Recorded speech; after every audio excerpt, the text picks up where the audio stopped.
Ladies and gentlemen, welcome back to your WWE Smackdown live reactions. On tonight's show, we've got a six-man gauntlet match to determine who will enter last in the Elimination Chamber. We've also got the Usos on McMiz TV. We've got possibly another Andrade Mysterio match, and we're going to maybe get a little bit of an update on what's going on with Charlotte Flair's WrestleMania shocker that everybody expected and knew was coming. So, John, how are you feeling about the show tonight? Brother, I'm excited because the way it seems is that Mustafa Ali is not going to have to forfeit his chamber spot, and he will be competing in this gauntlet match. I'm apprehensive. I'm waiting and seeing on that because they're probably going to do some kind of trickeration where they end up pulling him out of the gauntlet.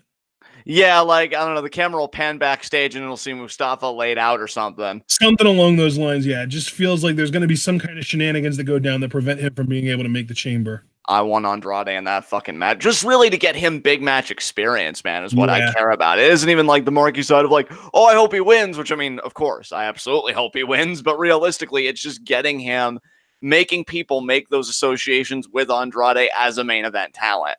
So I'd love for him to take Mustafa's spot, but we'll see.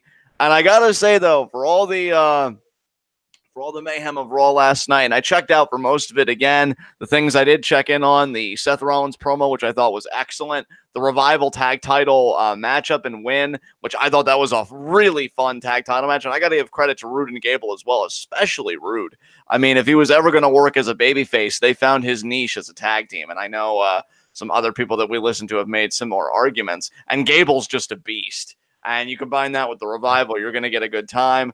And yeah, of course, the whole Becky controversy, which I've simmered down on. It's wait, this is actually live right now. I thought that they were showing a recap of Raw last night, but this is actually Charlotte coming out to open the show. Oh yeah, because they went from recap. That's a really weird transition they made. Yeah, all right. I'm gonna, I guess, up my volume here. Universal heat, though. That's pretty cool to see. Me. That's what Charlotte's smile is pretty much telling me. All that emphasis. Good goodness. Yeah, I wish she put that much emphasis on her in-ring work. Oh, shit. Taking shots. God. Yeah, the gauntlet match. You know what? I hope Joe's the one to enter last, but it's probably going to be, fucking Brian or Orton, I would have to say. And why are the New Day out here? Wait, did one of the New Day take Mustafa's place? Holy crap. That's probably going to be Kofi. You sound almost disappointed by that. I thought you loved Kofi, though. I do like Kofi. I would just like to see one of the other members of the New Day get a big singles opportunity, though, because they gave Kofi Money in the Bank and, like, all that other stuff. So, oh, no, Charlotte talking about destiny. You spelled nepotism wrong.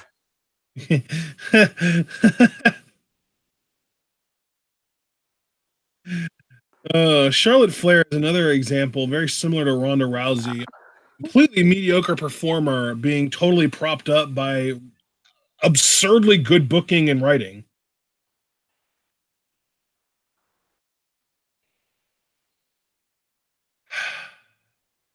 You suck! Boo! Hiss! Boo! God, it makes me feel almost justified to hear as much backlash as there's been for Charlotte getting added to the match, but there's still like an inordinate amount of people that are like, "Yes, Queen!" I was gonna say the same thing. Yes, Queen! You work that pencil. Because nepotism? I feel like we've already answered this question multiple times. I mean, really.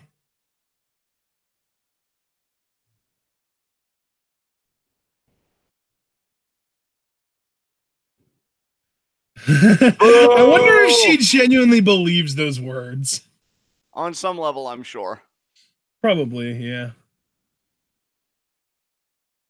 Seems almost. God, I can't wait for Kyrie to come up and backfist you in the fucking face. Oh yes, God, that would be absolutely glorious. Suck it, Rude. Yeah, you old fart. You old fuck. And speaking of old fucks. Charlotte talking about Vince McMahon right now. Oh, making a smart business decision. I didn't know if she was talking about Vince or Papa Flair, because we know he's going to be on the show not too far from now. 13 days until his old fuck celebration. Maybe you can just chill the fuck out and maybe like stop shouting so much. That would be really nice. I might actually be able to tolerate you then. Yeah. Although I guess that would defeat the purpose since we're not supposed to be able to tolerate her. Sure, I was talking about the main event of WrestleMania is the biggest match of the year. Of course it is. And you're not going to risk it on a flash in the pan like Becky. Wow, Charlotte. Oh, jeez. Oh, she's making a promise, John. Charlotte, shut your face.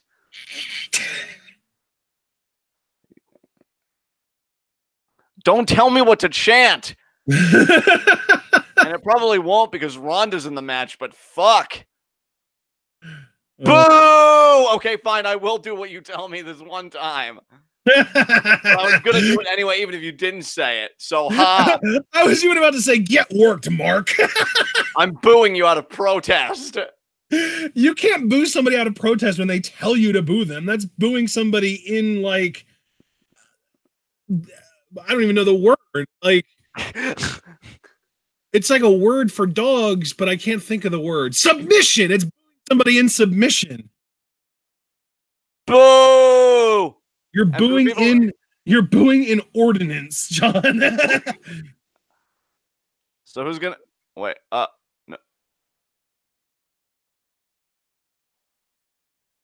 My God.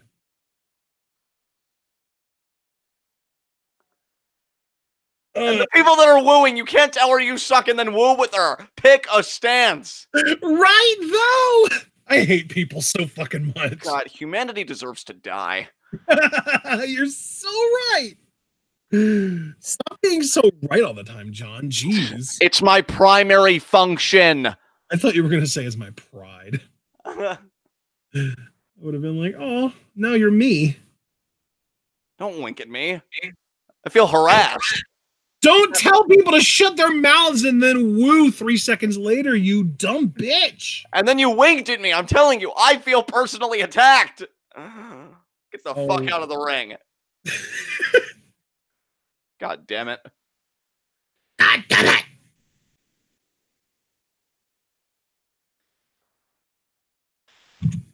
Shut up, Corey. Oh my God, your voice.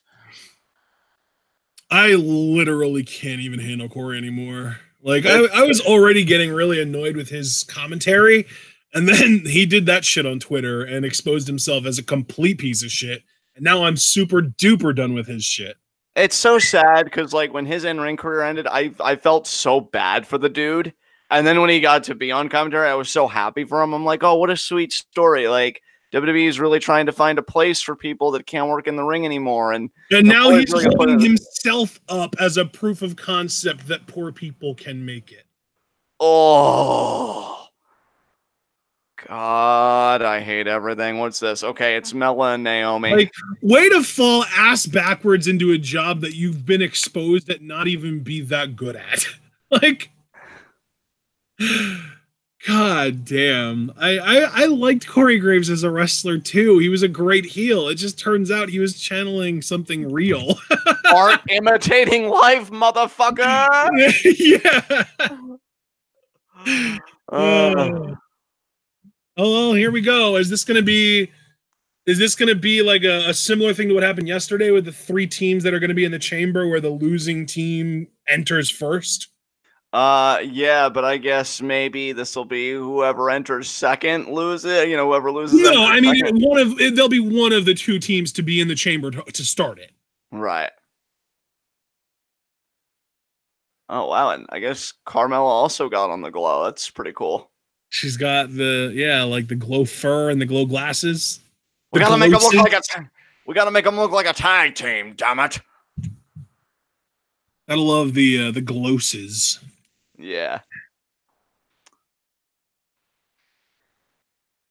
And Dragon Man X90, I've been reading all of your comments, and I wanted you to know that if you wanted to be misanthropes together, I am like so open to that. That's kind of like my dream day with you, honestly, is just us hating everything and then burning all of it. Oh, god damn it, Hypothesis.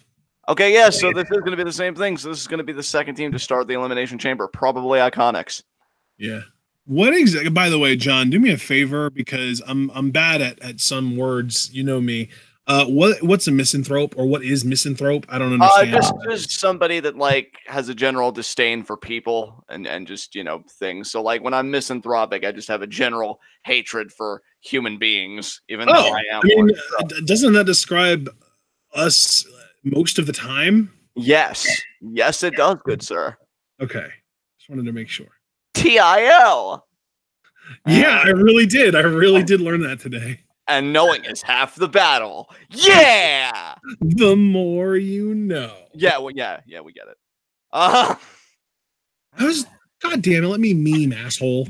Dragon X90. I am totally up for that, John. Sweet. He said yes. Everybody, we have him on record as saying yes. And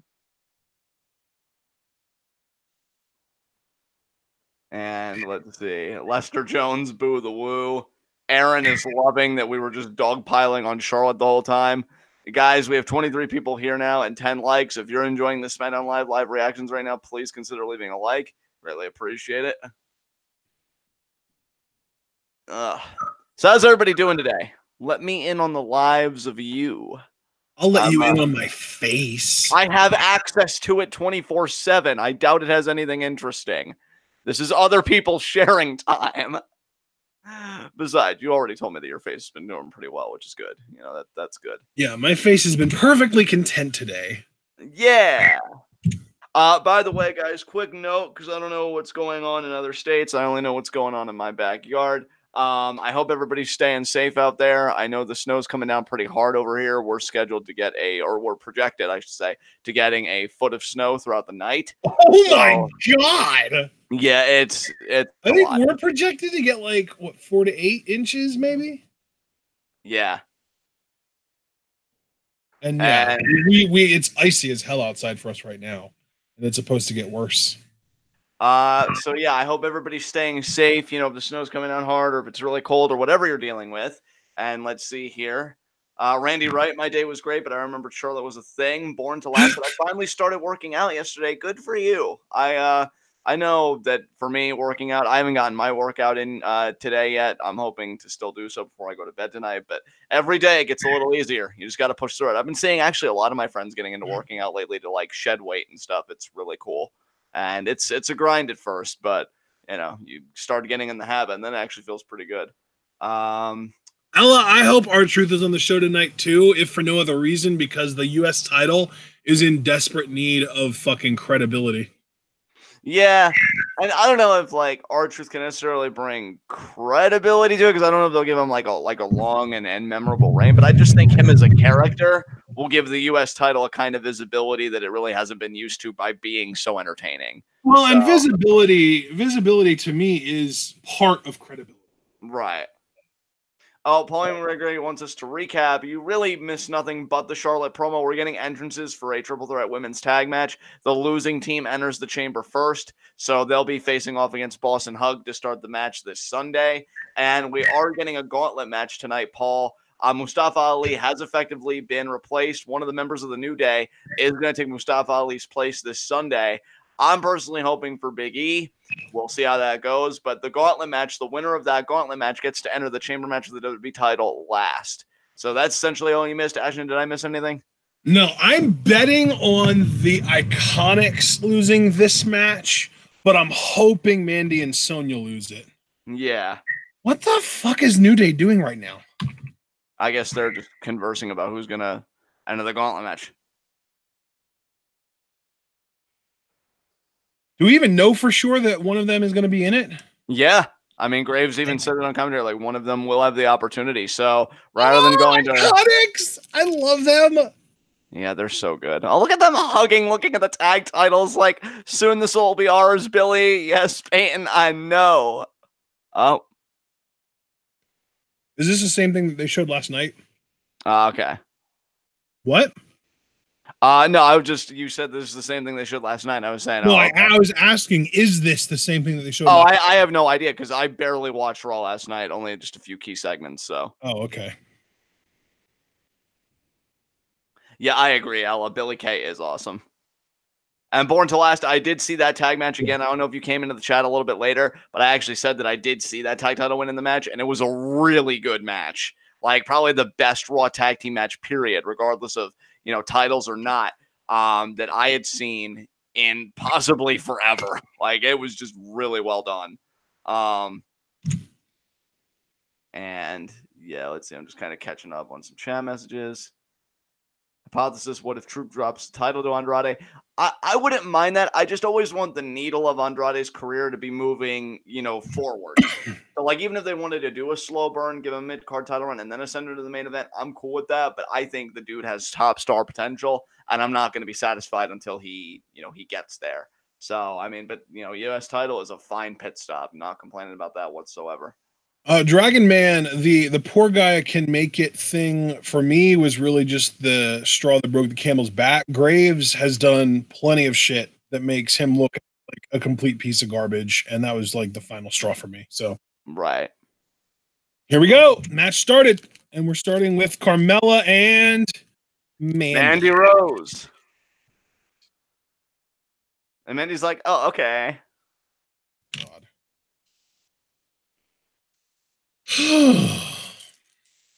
Go behind there, taking it out. Painting their standing switch. Oh, Mandy there with the elbow. Looks stiff. Naomi, of course, wants a piece of Mandy, although I don't know why Naomi does. They've made Naomi look like a joke against Mandy. Mandy, I think, has gotten the return. Did you see what Ronda Rousey said about Sonya? Oh, yeah, she kind of called her out. Whatever, saying like, oh, she's only been in like 2 MMA fights, and you know, her and Mandy, you know, good for them, I guess, but they don't even really get along, and just she was really just bragging her. And then Sonya was like, oh, I'd be happy to kick you in the head again, you know, kind of recreate your last loss if you'd ever want to, you know, step in with me. And yeah. Wait, what? Well, Sonya just kind of fired back like, oh, I'd be happy to, like, you know, recreate you getting kicked in the head from your last fight or something to that effect. Like, I would fight you. I would meet you on MMA terms. I didn't know anything about that, but I did know that Ronda in that same like video clip said she talked shit about me getting kicked in the head, so fuck her. Yeah. Yeah. Ugh. And, no. Oh, Naomi hanging on. Nice kick. Off the ropes. Split splash. Wow, that was cool. That's why, man, I hate that they've given Mandy the edge over Naomi at every turn, because, like, it's just made Naomi look like kind of a joke, at least in my opinion, and Carmella there getting the tag. Ella, I love how Graves was calling people snowflakes, even though he threw a Twitter tantrum over CM Punk not texting him back. Yeah. You gotta love consistency. Yeah, like, honestly, the most consistent thing that I've noticed about people who actually refer to others as snowflakes is hypocrisy. Yeah. Oh, look at Carmella landing on her feet from the Snapmare takeover, and then just kind of was. Sonya's even like, what the hell? Oh, no. Yes, Carmella. Carmella is living her best life right now off the ropes. Babyface Carmella, man, I'm telling you. Oh, shit, this is like... Oh, tag there. Whoa, was there? I didn't even see the tag. Yeah, There's the tag to Mandy. I saw that. Here we go. Mandy and Naomi, one-on-one. See, but again, though, I don't understand with how it's been booked, how Naomi can be so confident and Mandy so not, when it's just like she's outsmarted every turn. Now, if Naomi pins Mandy here, I'd fucking love that. I mean, come on. And Mandy, oh, Carmella stopping her there. Nice and crossbody. You do have a good point, though. Like, Mandy has beaten her at pretty much every turn. So it's like Naomi is really confident. It's just weird that Mandy, the more inexperienced competitor, I mean, objectively so, is seen as the obstacle in this feud when Naomi's a former 2-time women's champion. It's just, I don't know. It just doesn't make any sense to me personally. No, I totally agree with you, though. Like, it really is kind of stupid that Mandy has been portrayed as strong as she has been. Yeah. I agree, Paul. I'm actually so glad you mentioned that, Paul, because I felt the same way for a while. He said, I really wish they used the multi-tag rules with one partner from each team being in the ring at the same time. Yeah, I agree. Because I've seen tag matches like that, and I think they go so much better. You know, it's kind of like you have a triple threat and a tag match all in the same package. But oh God, there's another Paul in chat now who thinks Sonya is the most underrated wrestler in the SmackDown division. Very interesting, the people that we attract to the podcast. Welcome, other Paul, who's just Paul. So I guess we can call him Paul, and then we'll just keep calling Paul A.M. Gregory, Paul A.M. Gregory. So fair enough. Easy distinction. I'm going to continue to refer to PW Gregory as Paul just because that's what I know him as at this point, and hopefully this other Paul doesn't get offended when I refer to him as Paul number 2. There you go. I guess that's one way to do it. I don't see how Sonya is underrated. I feel like the most common thing that people say about her is that she's underrated, which just tells me that she's probably appropriately rated. Paul M. Gregory, thanks, Ashton. I'm the OG. You're damn right, Paul. I got your back, brother. Oh, you're adorable, man. I'm excited for that gauntlet match, though. So who do you think is going to enter the WWE Championship Chamber last? Wait, who do I think is going to win the gauntlet, you mean? Yeah, who's winning the gauntlet match to enter the WWE Elimination Chamber match last? Okay, so we've got Brian, AJ, Joe, Jeff, Orton, and a member of the New Day, right? Those are the 6? Yeah. God. Probably fucking Orton, right? You know, I was even thinking they'd probably give it to fucking Borton of all people. Yeah, like to me, it's either got to be Orton, which is like the lame, obvious choice, or Brian, which is the exciting, heelish choice. Yeah.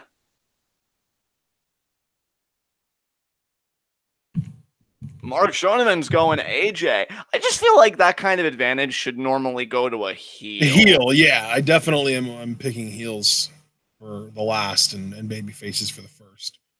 And I do wonder, dude. I mean, we did hear rumors of a Luke Harper return. I wonder if that's going to happen tonight.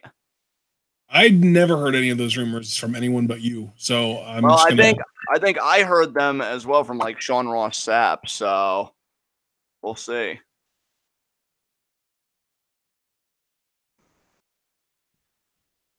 Yeah, I'm trying to keep an open mind tonight. SmackDown. Hopefully it's better than last week. I was really down on SmackDown last week.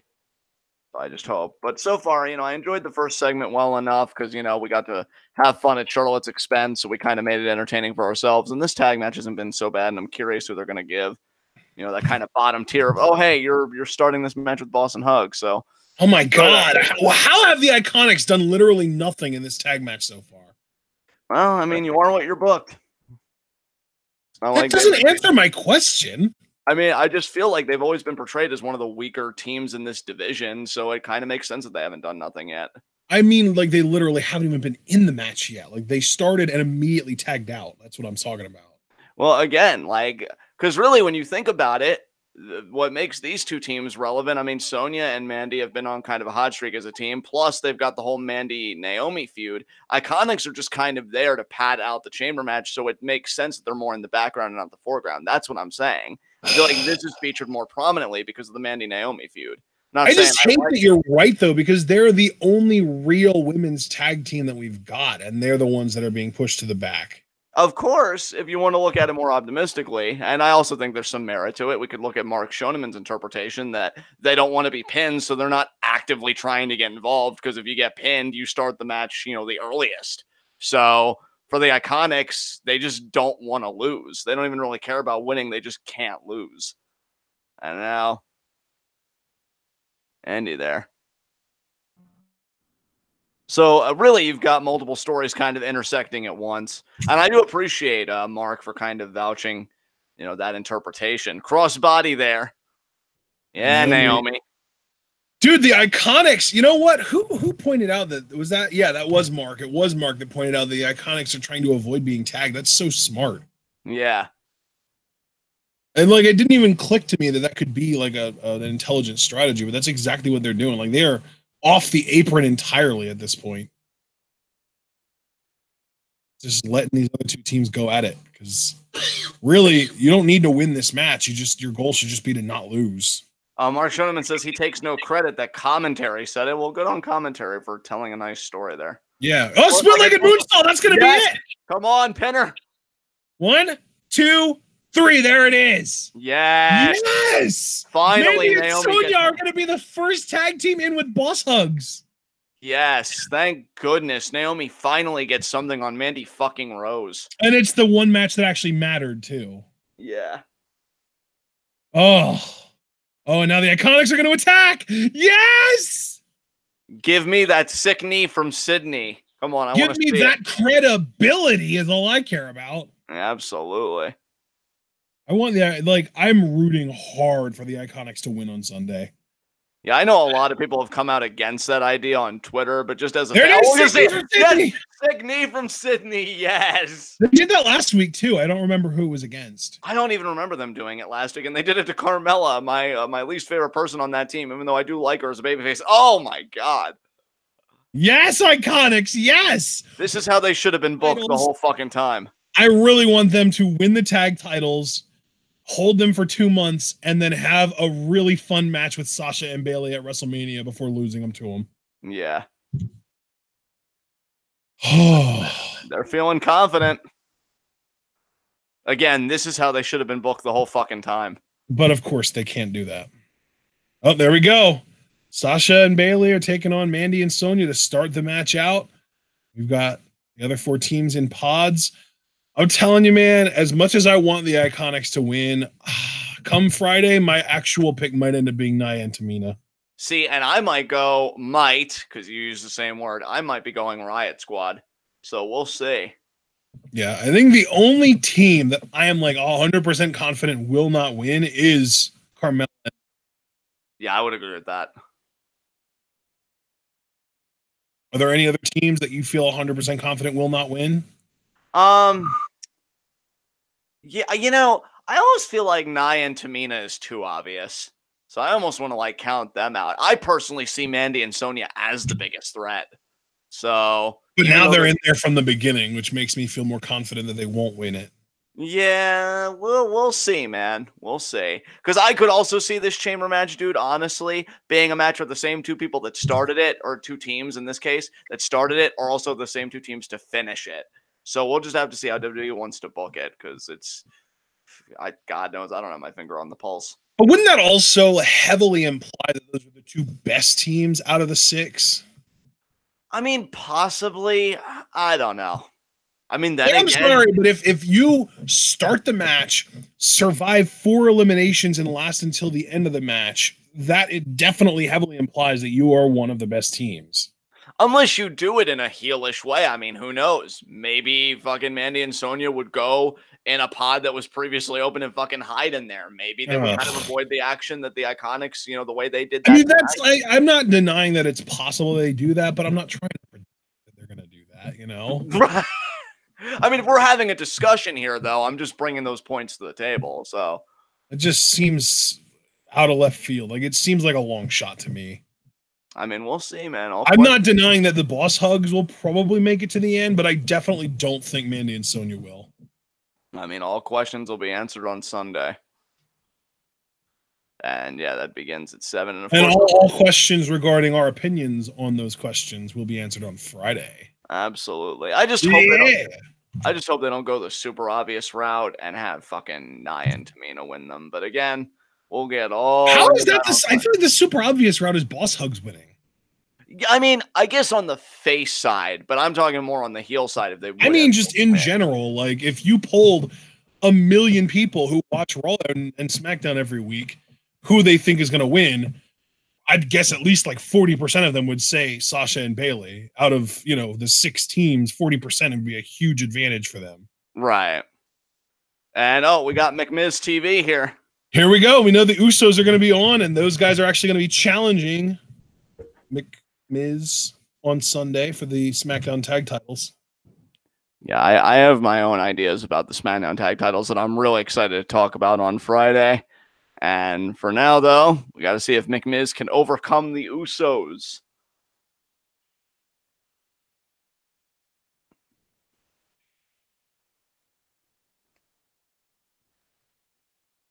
And really, I really hope that Trish Stratus and Lita aren't continued to be brought back for the sake of feuding for the tag titles, the women's tag titles. Like, I saw, who was that in chat that said that? President of Knock America. Yeah, I really hope that you're wrong about that. Like, I agree that Sasha and Bayley should be in a match involving the women's tag titles. I think it should be like a heel established team that's already into, like, I don't even like Mandy and Sonya, and I would still prefer that it's Sasha and Bayley versus them than Sasha and Bayley versus Trish and Lita.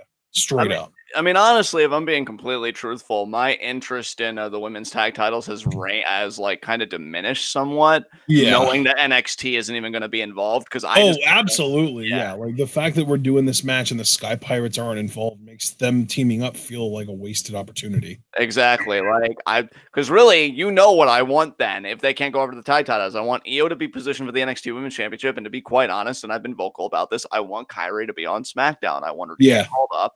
Yeah, and start making her ascent for the SmackDown Women's Championship. I was even going to say best case scenario, then she could challenge Asuka at Mania, but I feel like there's too little time between now and then for that. There's too little time for that, and my big championship feud for Kyrie, and I've been saying it, is Charlotte. I don't know why. I just really want to see a program with. Well, Charlotte's not going to be on SmackDown, dude. She's on Raw now. Oh yeah, that's true. She did cash her chips in. Well, but honestly though, if she loses the match though, wouldn't she stay on SmackDown, or is that just happening? I mean, it would depend on the shakeup. She might still officially be on SmackDown, but they could put her on Raw immediately after WrestleMania with the shakeup. Yeah, and that's the thing, because the shakeup. Well, hold on a second here. The shakeup's happening, 15th and 16th. So we'll see.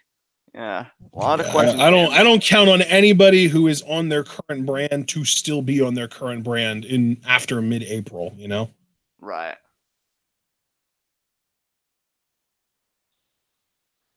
Paul making a great point. They are deciding tag team champions in a match without tags. Yeah, it's a good point. That is. I saw that. I was just like, you know what, son of a bitch, he's right. That really does kind of make it feel like, though, it makes it feel like there's less of a chance of the actual best tag team winning, which, like, it's implied that the best tag team is Sasha and Bayley, so that makes it less likely to me that they'll win. But then I also, like I've been saying, I think Sasha and Bayley need to win the titles at WrestleMania. So we'll see. Yeah, well, I think that's definitely going to be a match that everybody has their eyes on. Card isn't looking too bad. Again, I'll have a lot of thoughts to say on it come Friday, which now with us talking about it as much as we are makes me even more excited for it. Okay, I want to reply to two people. First of all, Mark, I don't know what makes you think that, because there was a rumor not too long ago that NXT tag teams were going to be involved, and like, why would Sky Pirates even be a thing if not to potentially participate in the women's tag division? And then to President of Knock America, Natalya didn't really tease a match so much as she like indirectly begged for one. She's basically trying to get attention, trying to get a spot. Yeah. God, Natalya, you're awful. But I even said on Twitter, like, at least she gave Asuka more visibility than SmackDown has lately. Where has Asuka been? Like, didn't she just get like a video package last week or something? Yeah, that's all she got last week was a video package. So, man, and that was... Has she actually appeared live on SmackDown since she won the title? I don't think she has. Jesus Christ. Maybe tonight will be the night. Wendy's. Man, Wendy's, fuck you. And I only say that because you're not near me. Otherwise, I'd love you all the time. So it's really my emotional issues and less to do with your actual product. I actually, I've always thought that the only real, like, hot food that I liked from Wendy's was their chicken nuggets, but it turns out their chicken tenders are quite tasty as well. Ah, interesting. But yeah, I don't like their burgers or anything like that.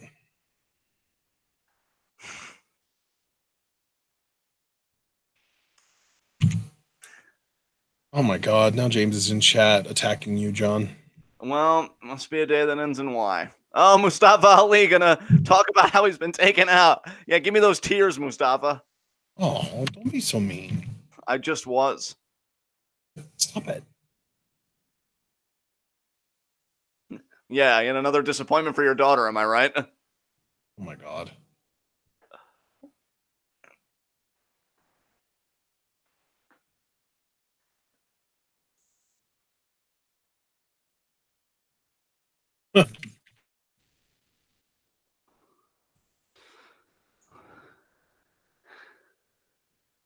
Yeah.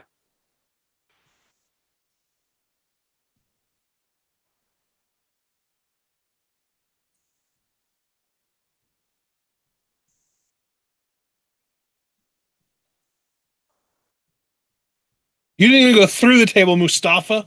Yeah, you fucking lightweight. I mean, he is a cruiserweight.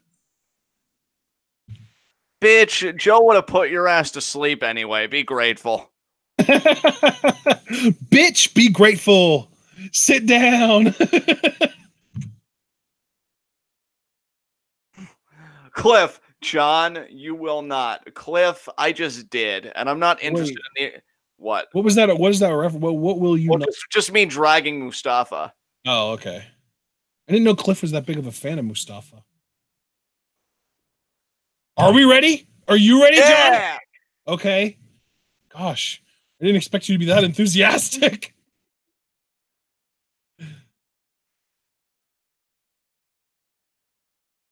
Oh, Ella. Yeah! He's a part of it now. He has an ownership stake because he's rich.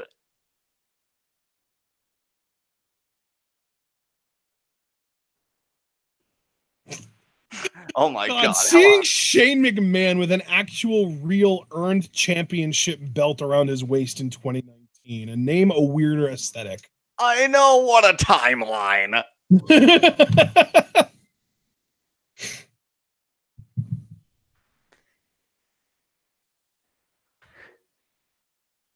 Yeah, Miz.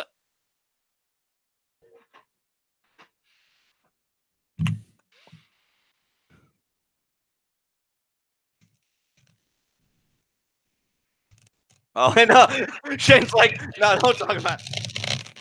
By the way, I actually just saw last night on a commercial during Raw, Miz and Mrs. is coming back, baby. Hell yeah.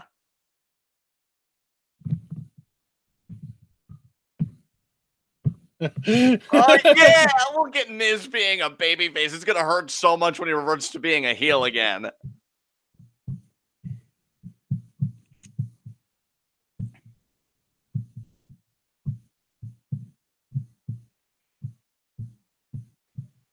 Oh, Shane, don't butter them up.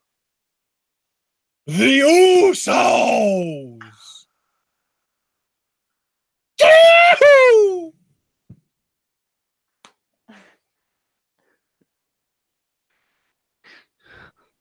Oh, I can't wait to hear this promo dragging Shane's old ass. I can't wait for the match. Yeah, that's what the promo's gonna leave Shane feeling like. Was Shane dancing to their theme song? Everybody loves the Usos theme song. It's amazing. Yeah, I definitely want the Usos to get the WrestleFlow treatment, though. Oh, God. Imagine what J-Will could do with this theme. Jesus. Yeah. It's already, like, perfect for rapping over. I kind of dig the new shirts, too. I didn't even notice they had new shirts. Look cool, though. Welcome to McMiz TV. Gentlemen, have a seat. Oh, they're going to stand right in this area. Don't let your guard. Oops. Uso chance. Yes.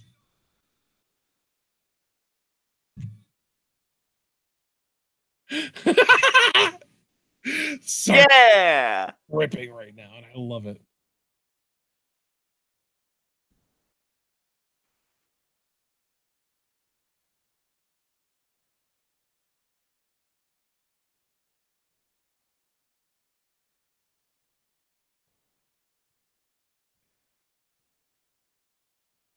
Oh, jeez. Oh, Shane puffing that chest out.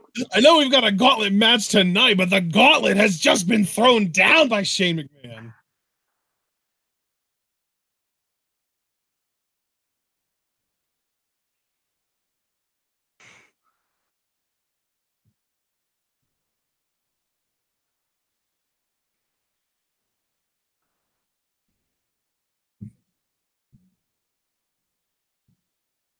Tag team test. Oh boy, what's this? I'm digging this.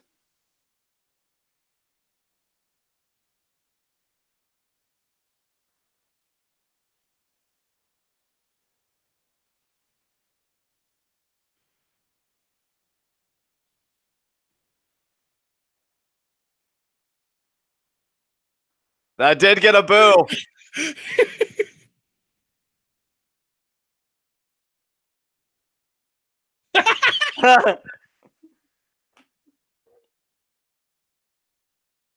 He whispered it into his ear. I got a pop from the crowd. Yo, the crowd actually popped for that.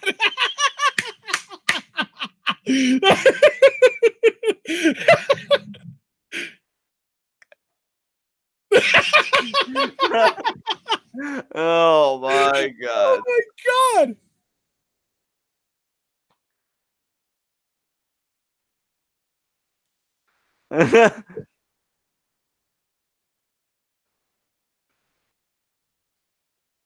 Oh!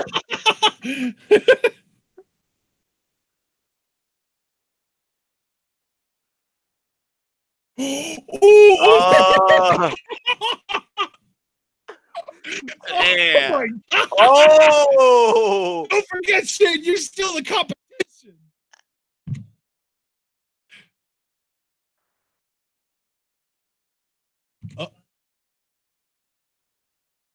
Oh, what?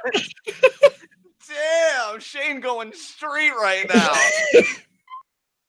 Oh, he snatched his mic. Oh, shit. I don't think I've ever seen it done like that. Oh, what?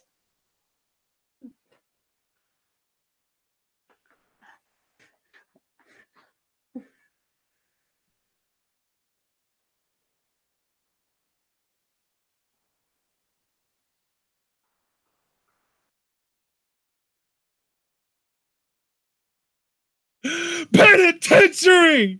God, they're good. They're not good. They're amazing. Yeah.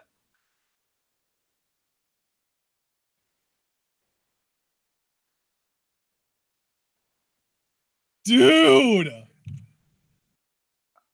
Why does SmackDown have all the best promos? I don't know, but it's awesome. Oh, shit. Getting up in that face. Man, Shane is like feeling himself. Dude, SmackDown has got literally every amazing promo from the last like 3 years, I feel like. Oh! Super kick. Yes, Usos, yes. This is Cell. And Ella said, Shane can't say that. That's their word.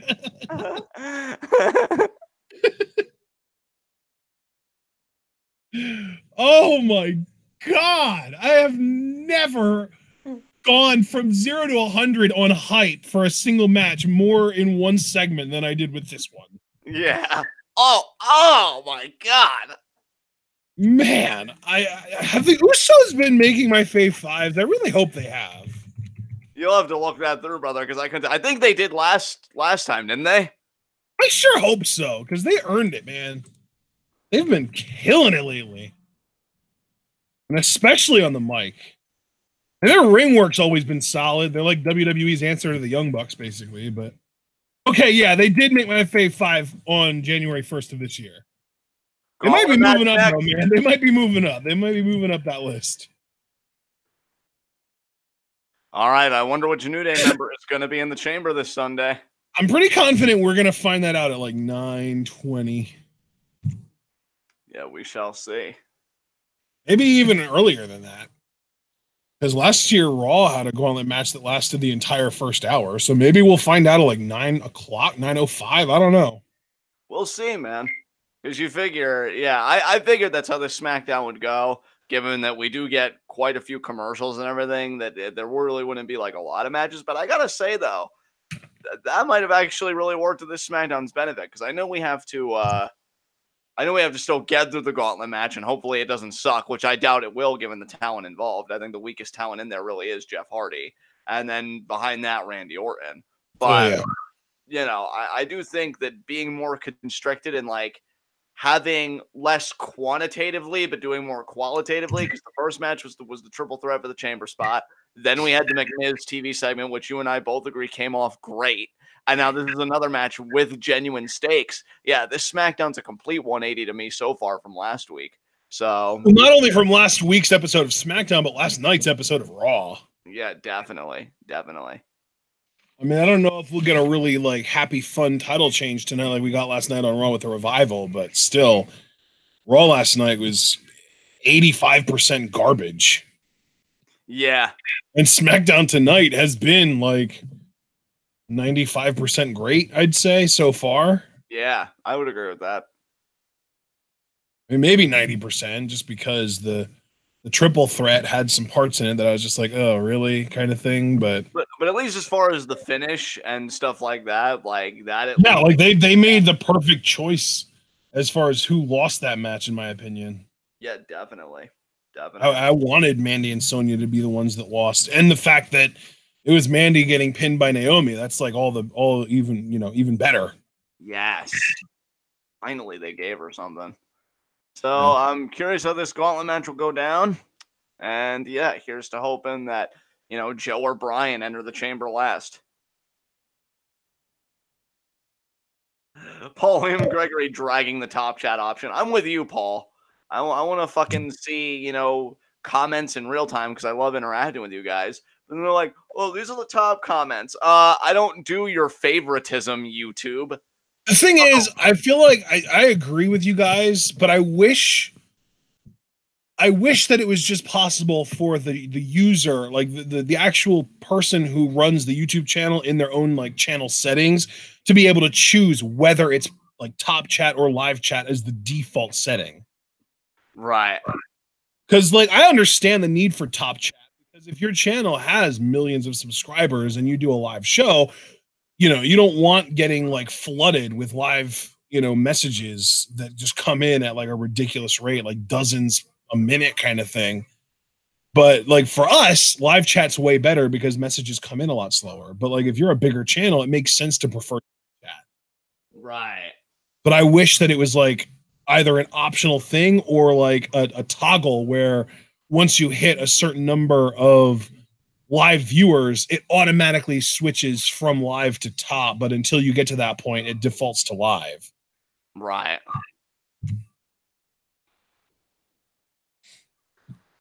But it's fucking YouTube, so of course they're not going to do anything intuitive on the first try. Yeah, we'll see. I mean, God knows with every change YouTube makes, it just seemingly gets worse. So like the only thing worse than the top chat option is that every time you open up a video to see chat, it's like, welcome to whatever kind of chat you want to hear. Remember to guard your privacy and abide by our community guidelines. Learn more. Yeah.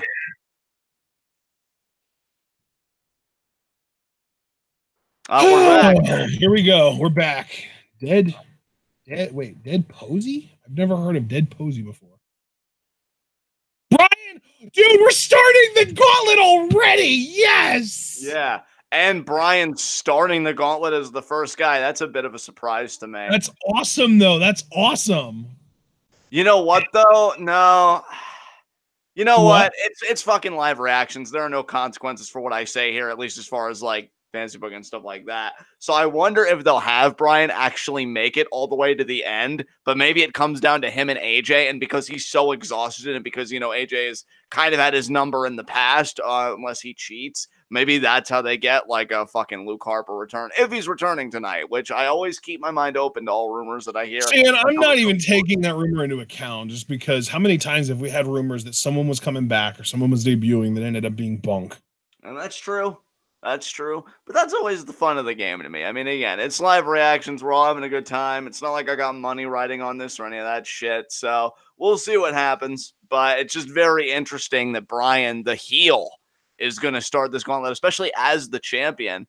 And, you know, maybe I guess from the story perspective, like, well, it's the champion. He's got the most to lose. And, you know, we got to back him into a corner. So we got to really make him fight for everything he earns. And I guess we're going to get a promo before the second entry because he has a mic. Yes. Yes, Brian with a microphone. Yes, with his good friend Rowan. Did they drop the Eric, or is he still Eric Rowan? I think they did drop the Eric, but I'm not sure. None of us do. It's so good. You're the WWE champion we need. Yes is dead, plebs. Not according to them.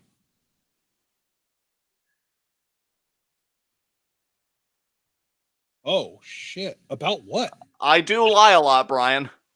Yeah, that's kind of your thing, isn't it?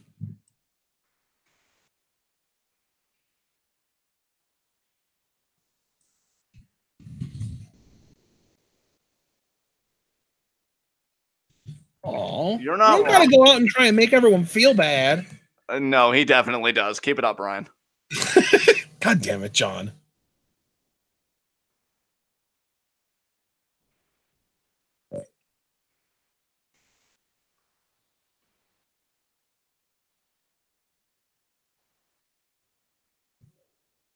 And you shouldn't have to. You should compete out of protest. Oh my God. I feel like you've like lost track of what protest means.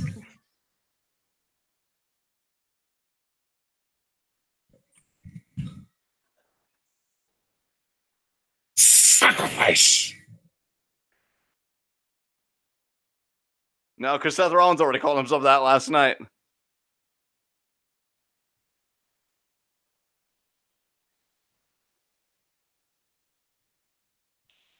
Oh, here we go. Please let it be Big E.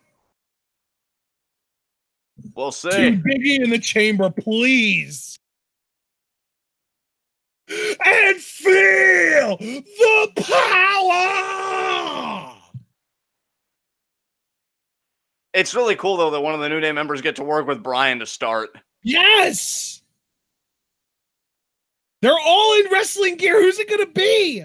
I would love for them to go, like, off field and fucking do Xavier, honestly. That would be really cool, too. Dude, that'd be nuts. I just honestly don't want to become, like, I like Kofi, but I want to see another member of the New Day do something big in singles. So I'm all in on Big E or Xavier.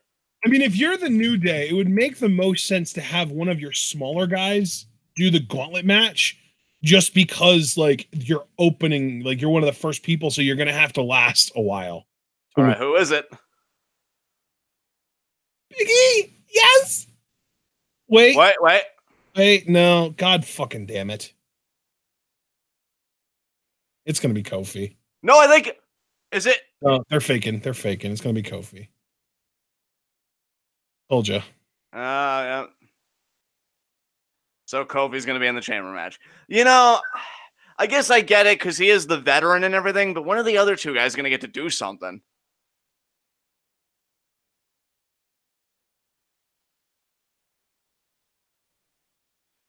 Wow. I like Kofi. I'm just kind of indifferent about the whole thing. Kofi at this point is easily the least interesting member of the New Day for a singles push. Yeah, I mean, I love him on the mic. Like, again, it's just a weird position for me because, like, I like him on the mic. He's obviously solid in the ring, and I think, you know, WWE. But that's the thing, though, is like he's solid in the ring, but he's also very repetitive in the ring. And I feel like Xavier in that big match setting, I mean, I like the stuff he does in a tag team. I would have loved to see what he can do in a big match situation. And the same for Big E, because like we know the star potential is there from the 5 gimmick in NXT. I don't know, guys. I'm just kind of meh on it, honestly. Yeah, like to me, Xavier has this stuff to be another AJ for them if they wanted him to be. Yeah. And then Big E just has like that top star potential. Like it's so funny because I keep on hearing all these rumors like Vince wanted Big E to get the Roman push, and I just don't buy it for a second. No, because they had multiple chances to start it, and they've never taken any opportunity. Even here, just now, they could have done something where it's like, oh, Big E, a man of that size in the chamber, you know, that's game changing. Like, well, and even like if Vince really genuinely wanted Big E to get the Roman push at one point, as soon as Roman had the leukemia scare, you should have pulled the trigger on Big E if you genuinely felt that way about him at any point ever. But yeah. they've done, and I get I get that he's in the New Day and they can't just give him like a huge singles push out of nowhere. But the thing is, I don't know if you guys realize this, but Big E is legitimately younger than Roman Reigns. Oh yeah, that's true, isn't it? Just to answer Paul real quick, I have said that and I stood by it, but here's the thing. WWE, I don't think, is interested in doing anything with the New Day outside of competing in the tag division and then the occasional special match like Rumble or Money in the Bank or Chamber, where they get a representative that's almost always Kofi to go in, even though it has no storyline implications. I mean, Ashton, do you remember a few years back when I fantasy booked a whole scenario they could do with Kofi finally winning the Money in the Bank ladder match, so much so that like you bought into it too, and then we both fucking groaned because Sheamus fucking won it? Like, oh my God, that was so long ago. Yeah, but remember that I went out of my way to be like, dude, it's so perfect because they could do this with Kofi. But like WWE has never expressed an interest in making New Day bigger than just the biggest fish, I guess, in the tag team division pond. And Paul did qualify that he said the New Day members themselves. That's fair. So I guess it does fit from that narrative. But like, if you're all supposed to be best friends, wouldn't Kofi feel a certain way by always taking these opportunities? Like, hey, I respect that you guys are looking out for me, but this is a team. This isn't about me. So, E, why don't you take over? Or Dr. Woods, hey, do us proud or something like that. Just something different.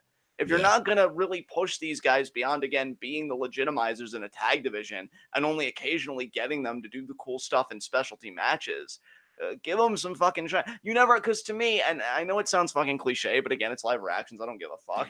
But like, if you put an Xavier in a chamber match and you give him a good showing, how many fans does he walk away with that night? That somebody would maybe like, oh, you know, Xavier did so well in the chamber. He really opened my eyes. I'm an Xavier Woods fan now. Like, I don't know. I love that part of wrestling when like, and it's even happened to me or somebody that I might've been sleeping on. I see him in one match and it's like, whoa, you know, I've seen something of somebody I never thought I'd see before. And I would just like the New Day to get that kind of opportunity. And clearly WWE has no interest in that whatsoever. So, oh man, are they really advertising a fucking Johnny English movie? Jesus Christ! Yeah, I did see that, Mark. I can't wait for Kevin Owens to come back. I'm actually excited for his revamping, you know, from injury and everything to see how far he'll go. He seems like he dropped a good bit of weight too. So that's crazy. It's so interesting too, because I was really under the impression that he would be back no earlier than WrestleMania. And now they're talking about him possibly coming back as early as like a month before WrestleMania. I hope this isn't like a Punk thing where he's coming back long before he's ready, but it wouldn't surprise me. And I guess this is a WWE merch commercial, or really just WWE shop in general. And let's get to this gauntlet match. Kofi starting with Bryan. Although that is a pretty cool match, Kofi and Bryan to start off. I don't know how long it'll go, though, and I do see Bryan advancing in the gauntlet. Yeah, like I really like Kofi, but if I had to choose a member of the New Day, just knowing that one person was going to be in this gauntlet match and in the Elimination Chamber, I would have picked Xavier. Really. Yeah. I would have loved to see Big E just in the chamber, but knowing that they would be in this match and the chamber, I would have gone with Xavier. You see New Day at ringside for Kofi. At least that does make it a level playing field. You know, Kofi's got 2 guys. Bryan's got the 1 in Rowan. Yeah, that's true. New Day technically has the 1-man advantage. I love that Brian can Iron Man it up and then use it in a promo later. Like, I went for an hour because me not slaughtering animals and choosing a, a kind of vegan lifestyle gives me the ability to go to distance, and that's the kind of champion you need, or something to that effect. Oh, here we go. Here we go. Roman knuckle. Brian to do something heelish here. Kick him. Kick him. No. No. All right. Kofi, actually. Wow, Kofi. Oh, nice. Brian, though. Breaks off the first hand. Oh, side headlock. Here we go. Yeah, Brian. Into the ropes. Shoulder block from Brian. Beautiful. Block. Oh, and there's the side headlock takeover. And now he's got an arm, and he's going to grab it with his inside of his knee. Oh, now Kofi, though, grabbing around for the other arm. Oh, look at him digging. Oh, yes. Right in the face. Yeah. Yeah, he was grinding his knuckles right in Kofi's face right before he popped him. That's awesome. Oh, Brian trying to escape. Oh, look at this. Look at this. Yes. Daniel Bryan, or the new Daniel Bryan, our WWE champion. And now look at this bow and arrow he's about to execute here. And he's got him up. Kofi's going to flip it over, though, into a pin. Yeah. I think. He's got him up, like hard quotes up, but he's really not that high up. And yep, there it is. Yeah. And that's the thing with the Gauntlet match. Oh, Brian escaping the ring on the side of the other New Day members, but then escaping them. And Brian's like, I'm untouchable. Oh, a little bit of like a little hug there between Brian and Rowan. Yeah, Ella's got to be living for this friendship right now. Yeah, of course. Rowan isn't only Brian's intellectual peer, but he's like between the two bearded guys here, just kind of like the big teddy bear of the group. But this is one that Brian hugs instead of wrestles. And now Brian getting back in the ring.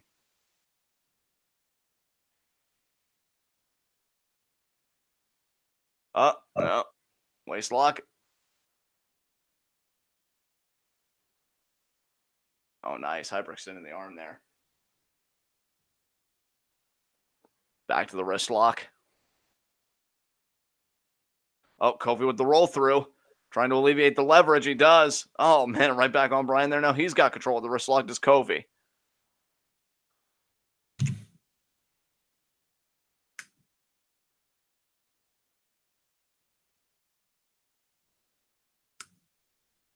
And now. Oh, nice body shot. Ribs. Oh, man.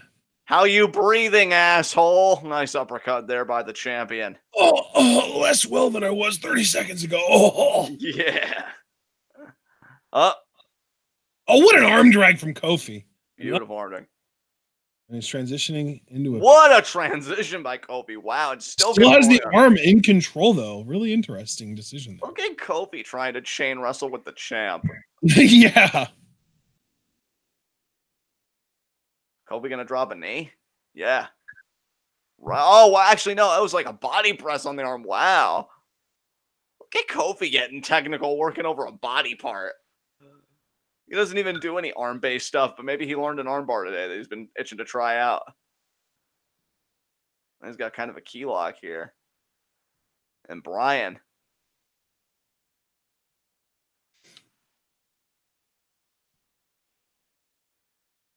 Kofi backed up against the ropes. Oh, nice spin back kick there by Brian. Ringing the arm again. Kofi off the ropes. Nice knee there by Brian. Oh, burying it right in the midsection there.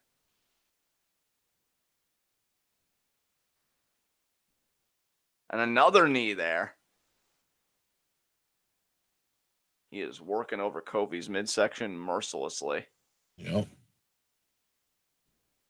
And another knee there. Because mercy is for the weak. Oh, man. I'll tell you, folks, Brian's playing the long game in this gauntlet. He wants to make it to the very end, and that's why he's being methodical and calculating their nice knee to the back. And now fish hooking the nose of Kingston. Amazing. Yeah, this match has been going on for a little bit of time already. It's pretty interesting. That is, yeah. Oh, Brian better be careful here if he's going to do a surfboard. I just wonder, though, if he's going to drive the knees into the canvas instead. Let's see. Oh, no, he's going for the arms. He's got the arms. Better be careful, though. This isn't like a Pentagon Puma situation where his shoulders are down on the canvas. I don't think. But Brian is of such technical acumen that I doubt he'd make such a mistake. Yeah, he's no Pentagon as far as like main event level guy with less than average technical ability. Oh, look at this! Oh, the kick out. That would have been incredible, though. God, Brian is so good.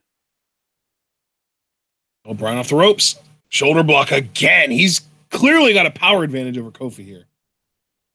Kofi. No. Nice elbow there.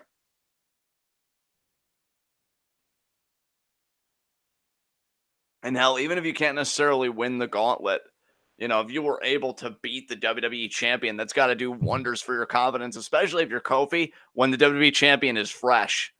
Like, if you can beat Brian when he's supposedly like at his best, that is a strong message to all the other competitors. Kofi skinning the cat there. Brian sent to the side. Kofi thinking dive. I wonder which one he'll do. This is the like one thing he varies a lot. Oh, Jesus! Oh, wow. Okay.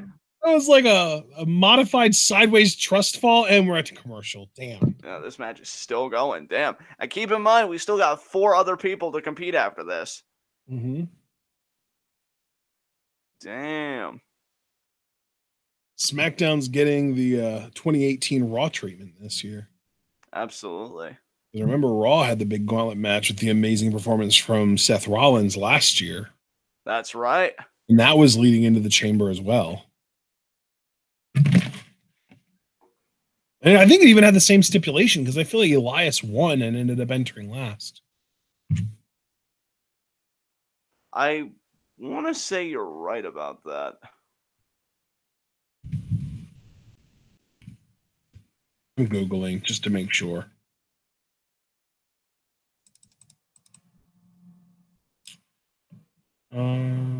Entered. Yep, I was correct. Nice. Why were there 7 people in the chamber last year? I don't know.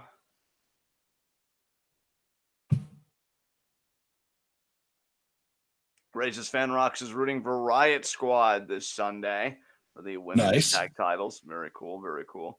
Yeah, nice. Be sure, Racist Fan, to join us Friday for our preview and predictions. And I just want to make one final call. We got 90 people watching now, 12 likes. If you haven't yet liked the video, please do so. We'd greatly appreciate it. And again, join us for our Elimination Chamber preview and predictions on Friday. In fact, the next couple days, if I remember correctly, are looking pretty stacked. Let me pull up the TwitWow schedule on Ashton's pinned tweet, which you all can do the same following him on Twitter. His Twitter is in the description box. Because follow my face, people. Yeah. Thursday at 4, we've got WWE Fully Loaded 1999 live reactions. And then, of course, Friday again at 8. Request from, I believe, the Chiefin. Yes, so thank you very much, Chiefin, for that Patreon request. Yep. Then Friday at 8, that will be the time of our preview and predictions for WWE Elimination Chamber. And then Sunday beginning at 7, WWE Elimination Chamber live reactions. So stacked. I'm starting to kind of look forward to that show. I don't know. I'm still feeling a little apprehensive about it just because like I feel like it's been such a rushed build, but this episode of SmackDown has been one hell of a go-home show. Absolutely. Raw is just such a clusterfuck. Oh, Ella, we don't have that subreddit anymore, silly. Yeah. That just shows, though, how long you've been a fan. It's still there. It's still there. I just stopped promoting it. Stopped promoting it and stopped sharing stuff to it. Stopped using it in general. Yeah. Adam Jefferson is rooting for Mandy and Sonya, mostly for Sonya. Very cool that we got a lot of different people backing different horses here. And Ella, I feel like there's been a lot of Sonya Deville love in chat tonight. No complaints. Yeah, absolutely. And interesting that she's getting some traction with the internet community. Absolutely. And we should be coming back to our gauntlet match soon, I would hope. First, we have to get our 8th Bohemian Rhapsody ad of the night. Yeah. And now it looks like we are actually on our way back to SmackDown. Oh, God fucking damn it. Boo! Brie, I don't really think you're thinking about me right now. You need to take into account the effects that this will have on the Bella brand. Nicole, just let me have a life. No! I am your wife. This is during commercial. Kofi into the steel steps there. I actually got to give WWE credit for not completely bitching the New Day out. I thought Kofi would have been eliminated long ago, honestly. 2, kick out. Aaron wants the Riot Squad to win all the gold to chamber. That a guy, Aaron. I see you. I'm with you, brother. That a guy. Yeah, that would be pretty amazing. It's not going to happen, but it would be pretty sick. And Brian, oh, look at Brian gouging the face. I would certainly prefer the Raw Women's Championship triple threat if it was Becky, Charlotte, and Ruby over Becky, Charlotte, and Ronda. But I feel like there would also be fewer eyes on that, unfortunately. Brother, you know, honestly, I know it's not going to happen. So I don't need a million one people like jumping down my throat. But I was honestly even thinking last night, like knowing that they seem fully committed to this triple threat idea, why not just go full-blown fucking WrestleMania 2000 since you've already shown you don't give a shit? Have Ruby beat Ronda at Chamber and then make it a fatal four-way. Like, I'd honestly like that better because at least you'd have 2 quality workers in fucking Becky and Ruby than just the one quality worker in Becky and the one that's really that, and you'd also have like an even field as far as faces and heels go because you'd have Charlotte and Ruby as the heels and then Becky and Ronda as the faces, and then you could do tag matches all the way up to WrestleMania. Hooray! And that's the easiest thing to book of them all. Just ask Theodore Long. And Kofi still in the fight here against Brian. Damn. Yeah, they're really going to give this gauntlet time to breathe. They're going to treat it as actual matches. I mean, logically, it would make sense that Kofi versus Brian would take like 15, 20 minutes to end if it was just a match on its own. And I'm certain that the second match should last less time. Yeah, so by that logic, I'm thinking Hardy will be out next. Oh, Christ. Well, no, if it's Hardy, then it'll last just as long. He's so Brian wins this though. first match. Is that going to do it? I mean, Kofi looks to be out too. No, dude. No. Again, they're treating it like a real match. They're not going to have it end early just because it's 1/6 or 1/5 of a gauntlet match. Right. And we know that this gauntlet match must have a definitive finish because the winner gets to enter the chamber last. So there are stakes here. Oh, Brian, what's he thinking about?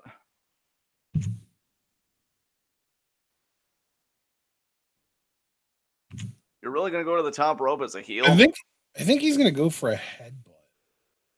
I don't know. I mean, I'm not saying like I don't know that you being right. I think you're right. I don't know in general about Brian being a heel and doing something like this. And miss. But you know what though? Like realistically, missing a flying headbutt is perfect for Brian's character. Yeah. Because it's like, I tried to be foolish and do something that might please you people, but it ended up backfiring and almost cost me the match. I indulged for one moment too many the old Daniel Bryan. Yeah. Drop kick.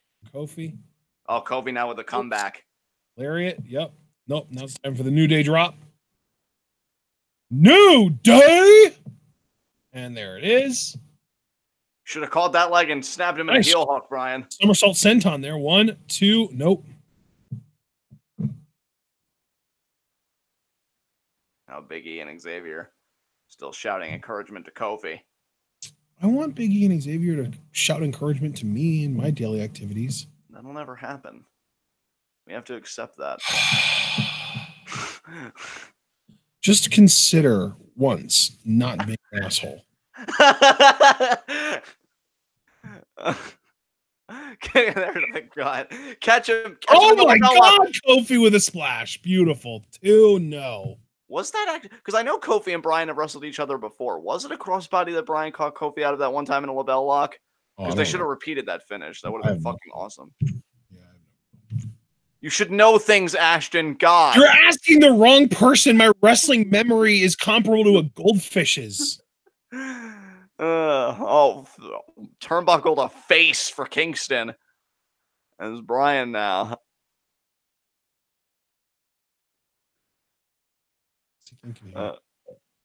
Oh no, he's gonna set on top.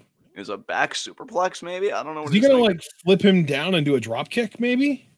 Oh, Tree of Woe. He's gonna punish him. I see.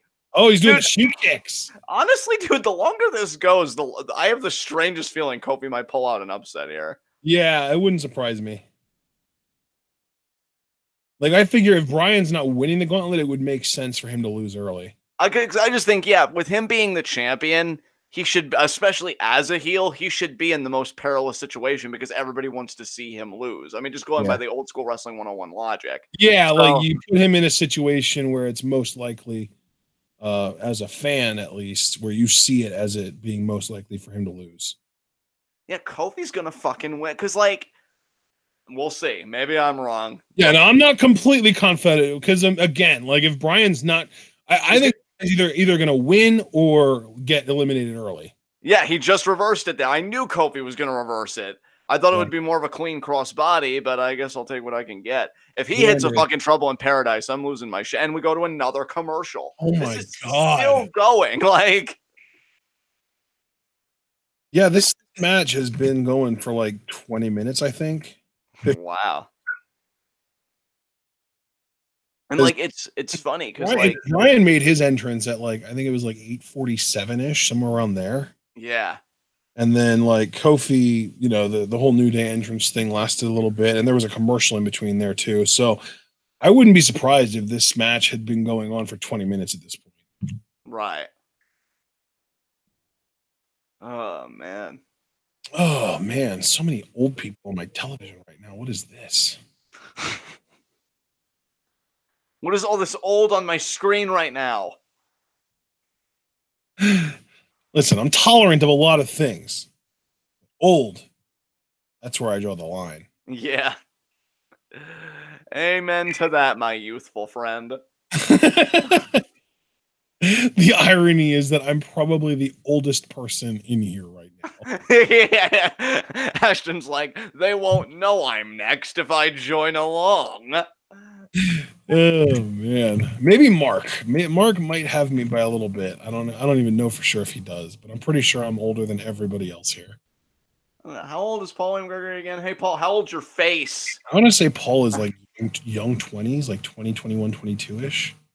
That would explain the affinity for cheese and onion sandwiches. You can only be that experimental in your youth.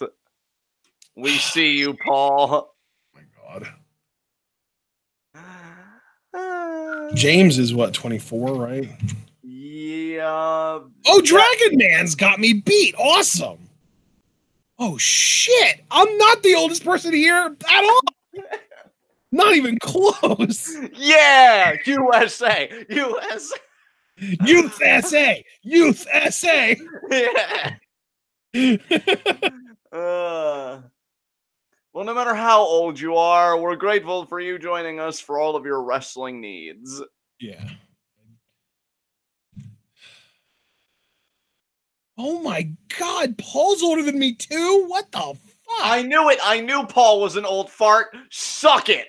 Paul, I think, is the oldest person here, actually. He might be younger than Aaron. I don't know. They're close. Well, no, because 19... Actually, no, yeah, I see what you're saying. Yeah, okay. I was doing my math wrong for a second. And Dragon Man X90, oh, way to make me feel self-conscious, Ashton. Oh. Listen. As long as you're not actually old, I have no prejudice against you.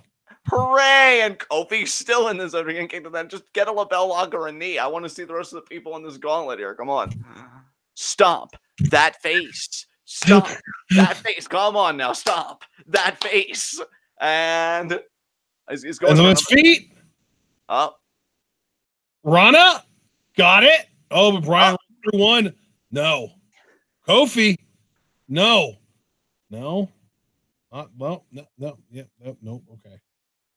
Oh, duck. Yes. Oh. Yes. Oh, Brian's thinking LaBelle lock. LaBelle lock. I thought Kofi was going to use an SOS there.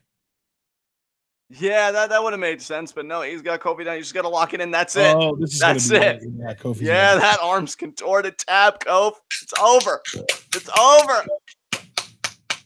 He's not tapping. What's taking so long? Come on, Kofi. Kofi, we both know you're not going to win this now. I mean, I had faith for like a millisecond, maybe possibly that you could pull up an upset, but it's the WWE champion.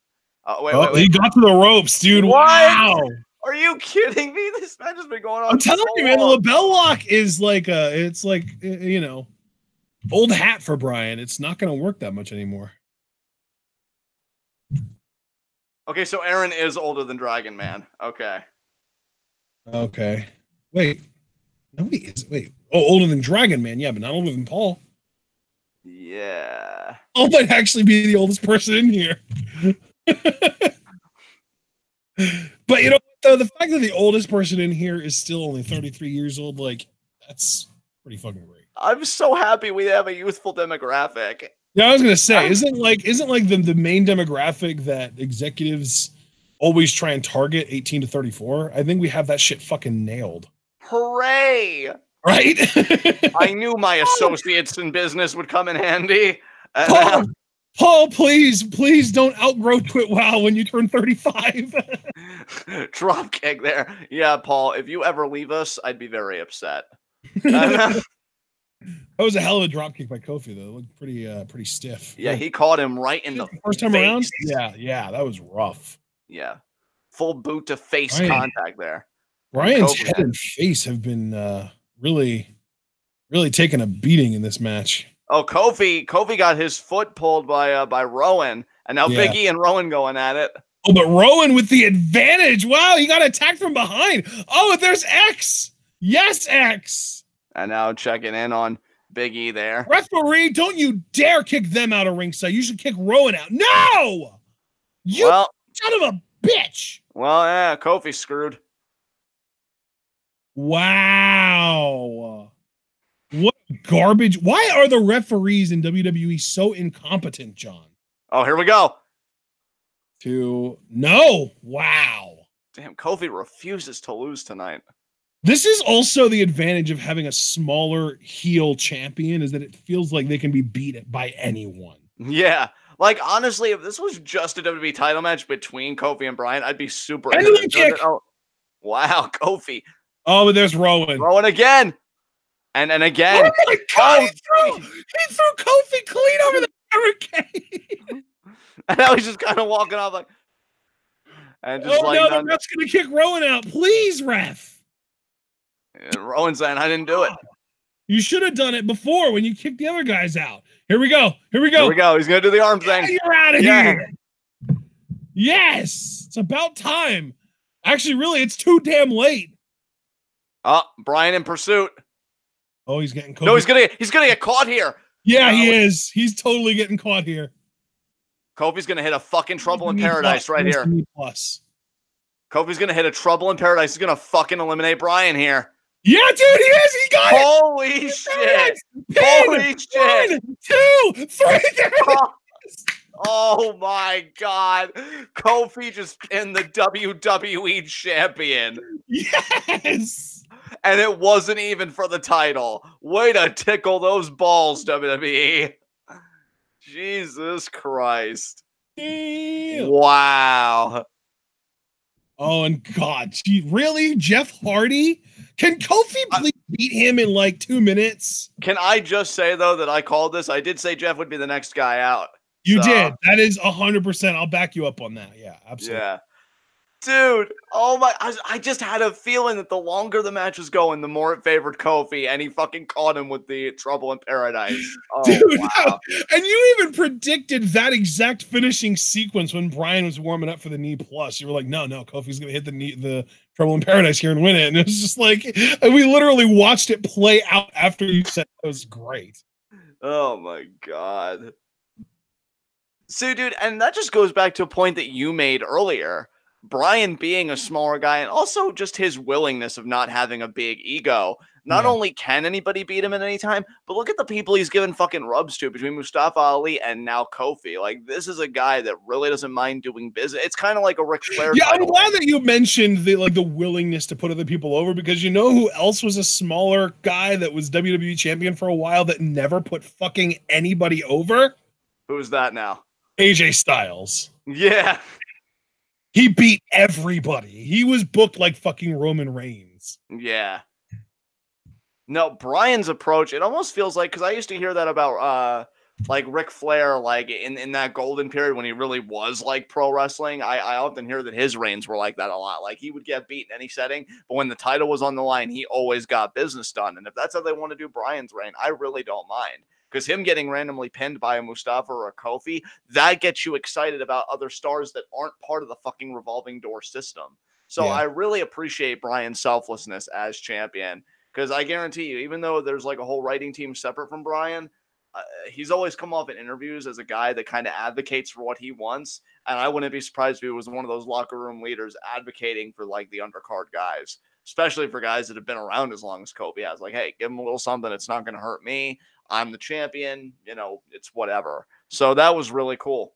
Yeah, wrestling booking shouldn't be treated like a revolving door. It should be treated like a fucking Ferris wheel, where you've got people that reach the top and are like main eventers for a period of time, but then when they lose, they fall from the top down below where you expect, and have to work their way back up to the top over a period of years, or at the very least a year plus. Like, there's like AJ Styles is like the perfect example of what's wrong with this, in the sense that like he loses the title and it immediately stays in title contention for months until he either wins the title back or gets barely relegated to the mid-card title. You know, like, yeah.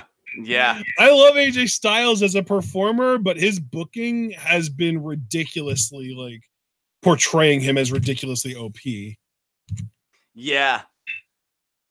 I don't agree with it at all. And in fact, it's really had the adverse effect of me just not really caring about AJ as much as I wanted to, like, for his WWE run. I'm kind of mailing him right now.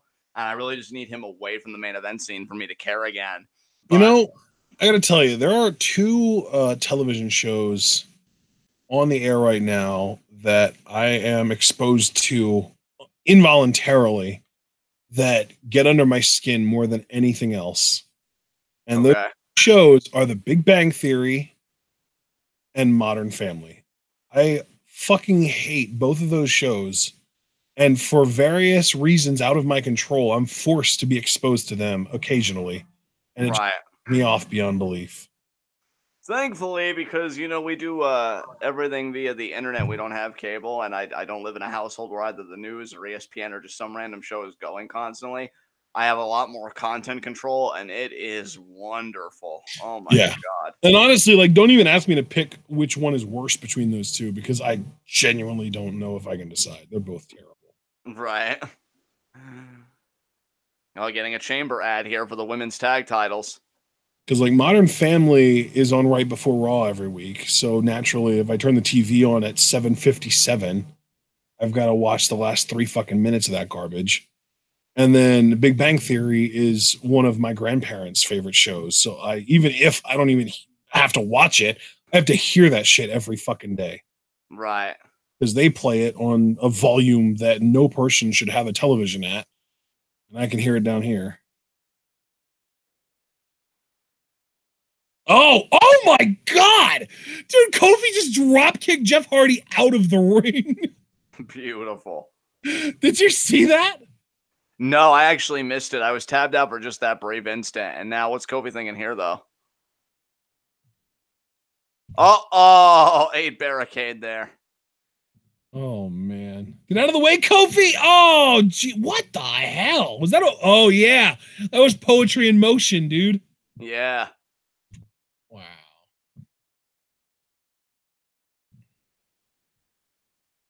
Wow. I gotta tell you, man, it's really cool that they're giving Kofi the Seth treatment in this match. Although Jeff might be about to win it here. No. No, Kofi. Kofi moved. Kofi is a survivor, man. God damn. I mean, I don't like Jeff Hardy, and I don't, enjoy watching his matches or anything about him anymore, but his face paint always looks so cool to me because he always finds a way to fit like 6 different faces into his own face paint using his own eyes as their eyes. My face is the wearing of other face. And now, where's the Irish whip there? My face contains many faces. Stop hiling Hitler. It's one finger for the delete key, goddammit. He hasn't listened to you so far. He's never going to. Well, I'm going to say it every week until he fucking does. I think you have a better chance of winning the Ciampa Crusade. Oh, God, don't do that to me. Oh, I thought Kofi had him there, dude. Kofi looking to eliminate 2 former, he eliminated the current world champion, looking to eliminate this former world champion right here. Did Jeff just injure himself? I don't know. He moved out of the way again. Oh, my God. I feel like with every bump Jeff takes from a move he misses, he's one step closer to relapse. Hopefully, if he beats Kofi here, Joe can just put him to sleep. Joe is my prediction for the next guy out. So, because I could honestly, no matter who wins this, or only if Jeff wins. No matter who wins this, Joe's gonna be the next guy out. I think. I really hope you just pick them all correctly. Yeah, my luck probably ran out, but for some reason, I just see the last chamber thing ending with Orton and Styles. So, and Kofi. The last match in this gauntlet. Yeah. Gotcha. So you think it's going to be Joe, then Styles, then Orton? Yeah. That makes sense. Because God knows Styles has Joe's number, which I fucking hate, but that's the reality of the situation. That's just again. So do you think that like each successive match is going to have the previous winner lose? Like Kofi loses this, then Jeff loses to Joe, then Joe loses to AJ, then AJ loses to Orton? You know what? Yeah, probably though. I would like to see Kofi get another elimination here because if they really are giving him the Seth treatment, I'm just kind of like go all out with it. What's Kofi thinking here? Leg drop? Is he gonna do a swanton splash? Maybe. No, I think he's waiting for Jeff to get up. Crossbody. And, yeah, there it is. All right. Oh, Jeff reversed. 1, 2. No. Damn. Kofi one for Trouble in Paradise. Jeff ducked. Oh, no. Yeah. SOS. He got it. He got it. 1, 2, 3. There it is. Wow. Yeah. There we go. And I was going to predict Orton to come out next, so we'll see. And Orton and Kofi have a lot of history. Oh, no. I think it is Joe, dude. Yeah, it is Joe. Oh, Kofi. Something very bad is about to happen to you right now, and I honestly don't care. Yeah, Kofi literally just pulled a Seth with Samoa Joe playing the role of Elias. Yeah. And no offense to Elias, but I'd rather have Elias stare me down than Samoa Joe. Well, yeah, not only that, but, Kofi managing to take out Titans like Daniel Bryan and Jeff Hardy isn't quite as impressive as what Seth did last year with Roman and John Cena. Yeah. So what do you guys think about the Kofi push going on in this gauntlet that's about to just end with Joe choking his ass out, seemingly? You know what would be hilarious, though, to me, would be if Joe, went for a coquina clutch and Kofi, laid him down on his back and got a quick pin off of it. Dude, I could honestly see that happening. Yeah, beating him basically the way Ember Moon beat Shayna in their first title match together. Yeah. That would be hilarious. And here's the crazy thing, if Orton had come out, I wouldn't have even put it past him to have Kofi, win again, because, he's shown multiple times that he can beat Randy Orton. He even beat him on, yeah. See, now, I feel like if Kofi would beat Joe here, Orton would come out and RKO him quickly. And yeah. Well, and especially because we only have, 25 minutes left in this show, and then I would expect Orton and Styles to get time. Right. Orton Styles, I don't know. I've always been intrigued by what a feud with those two could be like, but Orton's just been phoning it in for so many years, it's killed any interest. And especially because back in the day, there was a rumor going around that AJ Styles was Randy Orton's cousin. Yeah, oh, God. You didn't know about that? No. Yeah, dude, that was part of, one of the reasons that I started watching Impact in the first place was because You know, they talked about how, oh yeah, they've got Shawn Michaels' cousin, which was like legitimately Michael Shane, or Matt Bentley legitimately is Shawn Michaels' cousin. And then they said that AJ Styles is Randy Orton's cousin too, and that's a bunch of BS. But you know, it's just, you know, the fake lie rumors still did enough to hook me, and I got into it. So yeah. Oh, wrestling. What will you think of next? Oh God, don't ask that question. I'm afraid to know the answer, honestly. Yeah, I don't blame you. Especially this company, Christ. Game of Thrones. April, what was it? 17th? Is that the date? That sounds right. April, it's like 17 or 24 or some 21, somewhere around there. Basically, it's like the third week in April. Probably the third Sunday in April, now that I think about it. Game of Thrones is a Sunday show. Oh, Mark told me, and I just looked at it. Somebody named their child after Kyrie, and then Kyrie quote tweeted, "Little Kyrie." Oh my god! Oh my god! Well, I'm gonna make it through the rest of the day. Oh man, such a goodness, such adorableness. I love my captain. And you know what? Yeah, I looked, and it will end up being 21st. Or actually, you know what? Still could be the 14th, but I think it's the 21st. Game of Thrones Season 8 premiere. What's the date? What's the date? What's the date? It's the 14th! It's earlier than I thought. Dude, it's literally a week after Mania. Oh my God! That's amazing. I already told you, dude, I'm fucking hyped for everything dropping in April. Yes. I can't, and it's going to be the first time that you and I are watching a season, both of us watching it live as it happens. Like, you're going to be watching it with your family while I watch it, but then we'll be able to talk about it immediately afterwards. Hell yeah. Dude, so much is happening in April. And hell, I was even considering, because like Paul even said earlier, have you guys ever thought about doing a watch along like this to television other than wrestling shows? I was even considering doing that with Game of Thrones. Right, because it is the final season, and it's such a phenomenon. And speaking of phenomena, Kofi's put on quite a performance, but Joe already slowing that down. He headbutted Kofi right in the face. Right in the face. God, not only do I love bullying others, but I love watching other people bully others. And Joe just gives me that fucking fix. And Kofi trying to survive here. Headbutt of his own. You don't headbutt a Samoan, Kof. What are you doing? Yeah, but Joe doesn't count as a Samoan. He doesn't really exhibit those traits. I suppose not. Though I would argue for the better. And Kofi. You don't really ever see Samoa Joe using like Samoan drops.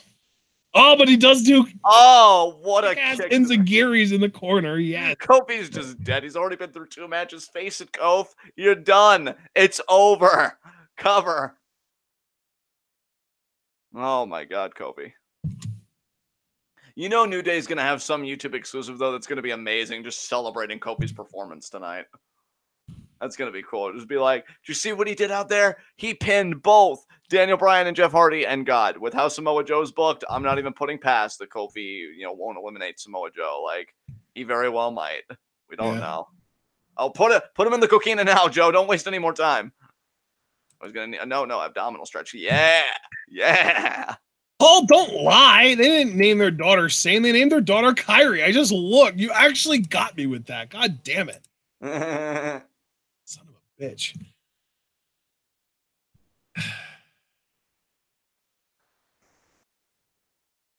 Kofi there, the knee. They're taking a lot out of Kofi. Oh, going for a hip toss, but failing. Oh, my God. Oh, inside out lariat. Get wrecked, son. King stun. Oh my God. Now we got a new King Slayer right here with this lariat. God damn. Oh my God. And Joe doesn't mind it though.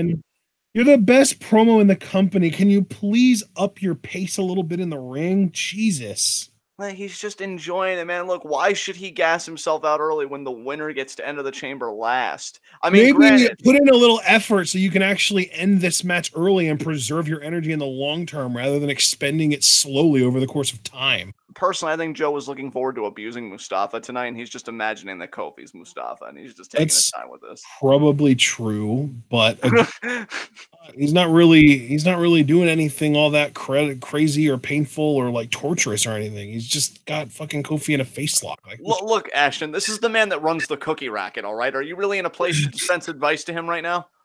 Kofi. Oh my god. Yeah, Kobe, you should have put a cookie in that mouth, bitch. And now, back to a vertical base. Side elbow here. Another side elbow. Come on, Joe. Come on, Joe. Kofi's had 2 matches already. This shouldn't be that difficult. Hangs on. He's trying to pick the feet. Kofi. Oh, wow. Wow. Wow. That crossbody was dirty, dude. Kofi almost landed on his face. Referee doing the count. No, this cannot be a double count out. If it was it's going to be a double count out, and then it's just going to come down to AJ and Orton anyway. LOL WWE booking. Get back in there, Joe. Don't really. Kofi Kingston puts on this wonderful heroic performance and then gets counted the fuck out. Yeah. Oh, they both made it back in the ring. We're good. Watch this replay, though, dude. Kofi almost face plants. Yeah. Thank goodness he turned just in time, but he turned and he got his forearm down too to kind of break his face's fall. And like even Joe's frustrated with Kofi. He's just looking at him like, "Bitch, what you doing?" And now let's see again here. Another lariat. Oh my god! When they made Kofi, they forgot to put the quit in him. Yeah. Nice callback to Ballad of Buster Scruggs, by the way. Yeah. God, that movie was fucking weird. Yeah, it was definitely a roller coaster. And Joe. I thought he was going to go for Trouble in Paradise there, dude. That would have been nuts. And you can't really have any more finishers, though. Like, he already unloaded kind of his 2 bullets that were in his chamber, his, the SOS and the Trouble in Paradise. So I don't know what he's going to try and do to beat Joe. Yeah, Kofi, you got to build up your momentum meter until you get a signature, then do the signature, then get another finisher in the chamber. Do you think he can really get up another signature at this point? Like, what would it even be? Is he going to drop another New Day drop? Possibly. I know in my copy of 2K16, so I'm a few generations behind, but the other finisher was like a springboard, like crossbody in the corner. So maybe he'd do one of those and then a springboard crossbody in the corner? Like it's when you go on the turnbuckle just in one fluid motion and do the crossbody, like not like climb it, but you just go off of it like with your own momentum into the crossbody.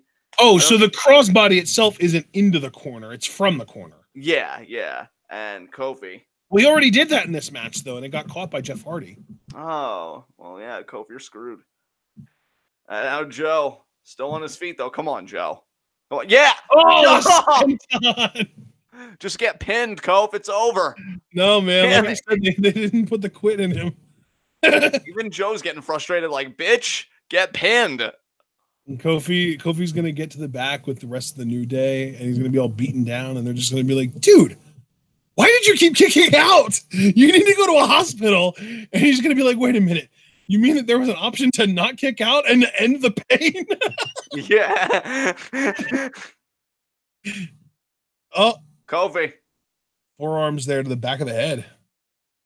Oh, Joe's gonna go. Joe's gonna catch him. Joe's gonna catch him right here. Oh my God! He just threw him. Oh, jeez. Oh, poor Kofi, man. Kofi. Who has 2 thumbs and has no regard for anyone else's well-being? That guy.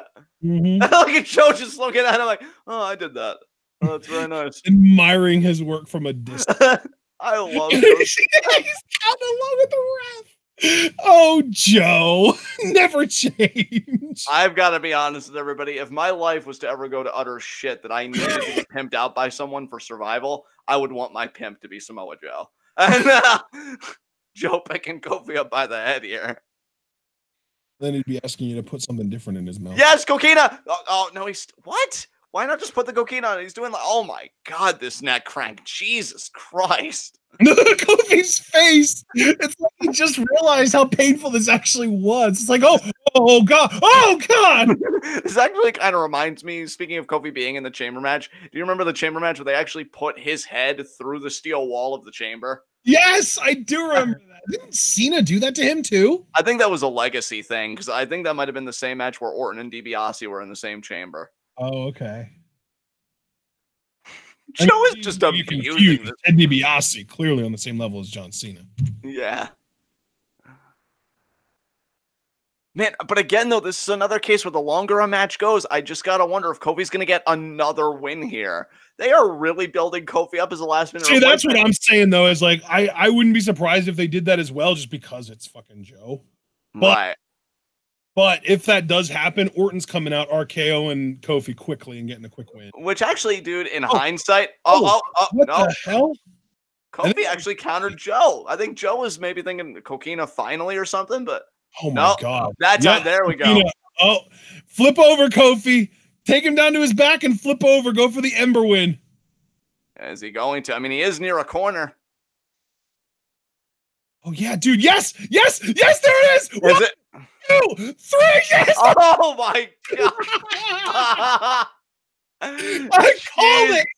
You did. See, you've been calling the order, but I called the shit out of that match finish from the get-go. Oh, my God. He won the same way Ember beat Shayna in their first title match. Oh, Uranagi. Oh my Jesus Christ. That Uranagi was perfect. He's dead. He's dead.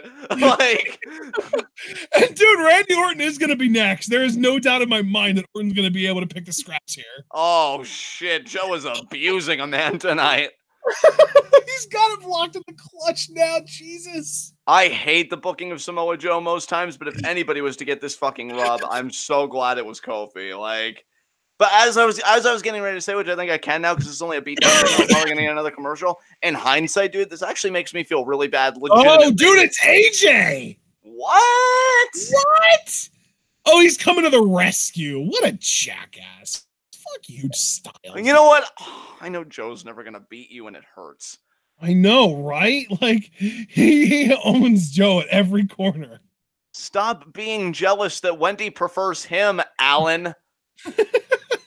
AJ beats Joe at every corner except for in his wife's bedroom. Oh.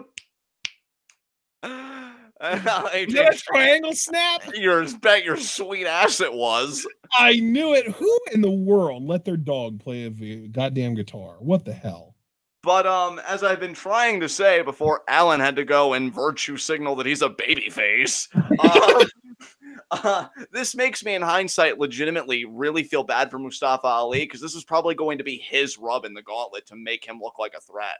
Oh, that's depressing that you're right. Oh, and dude, how crazy I always talk about too how he reminds me so much of Seth Rollins too. That would have been perfect. Oh man, now you got me sad. I'm sorry, dude. I hate being right about stuff, okay? It's hard for me too. Do you know what's even worse than that though is that Andrade was advertised for the show and we're not going to get an ounce of him. That's always a disappointment when that doesn't He was literally like WWE.com, for every main show that they have, they always put out like a bullet point summary of what you can expect on that show.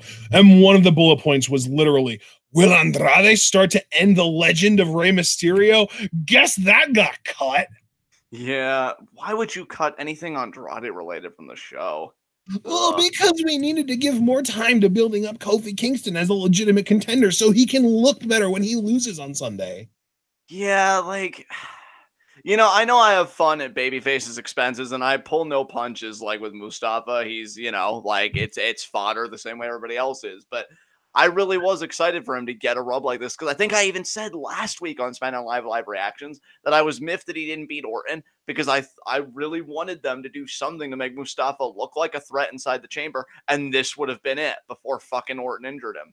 So, or I don't know. Is he legitimately injured, or was it a work? I don't even know. I have no clue. It looked like the actual injury didn't even come from Orton. It looked to me like the actual like concussion came from Rowan doing the slam onto the table. Yeah. Ugh.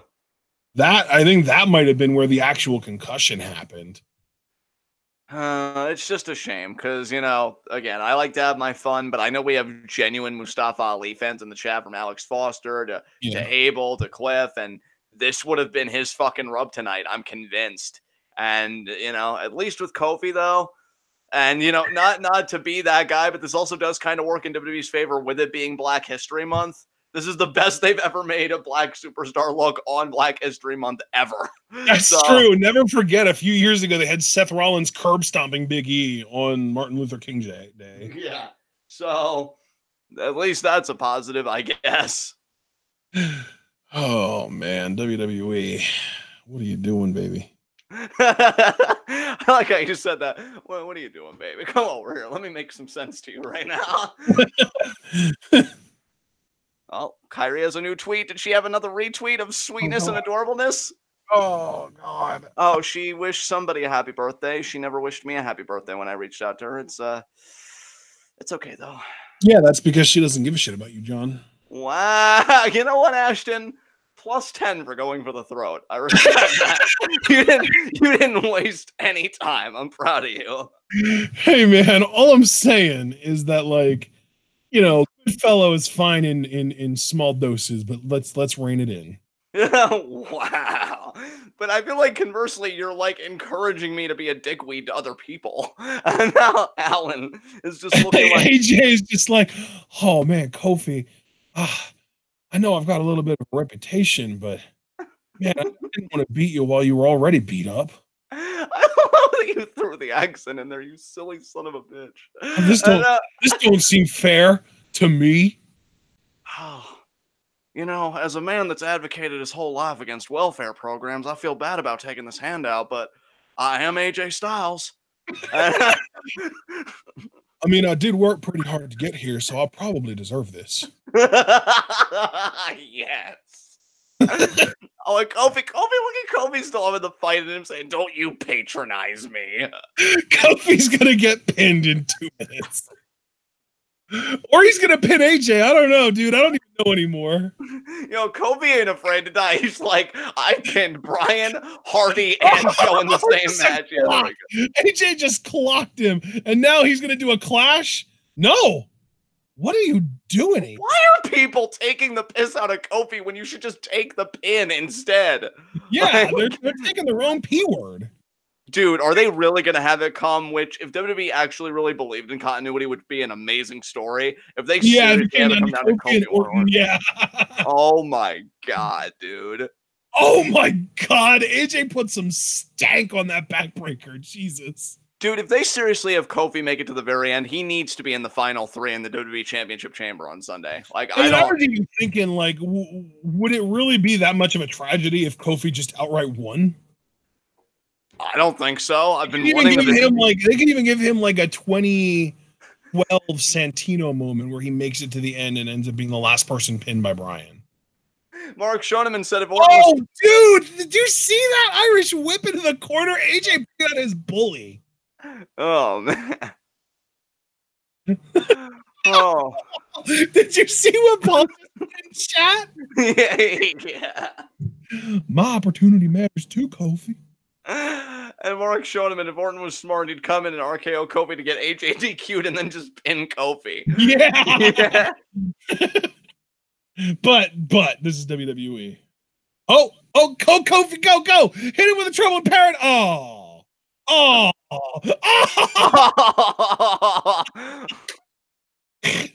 my God, AJ.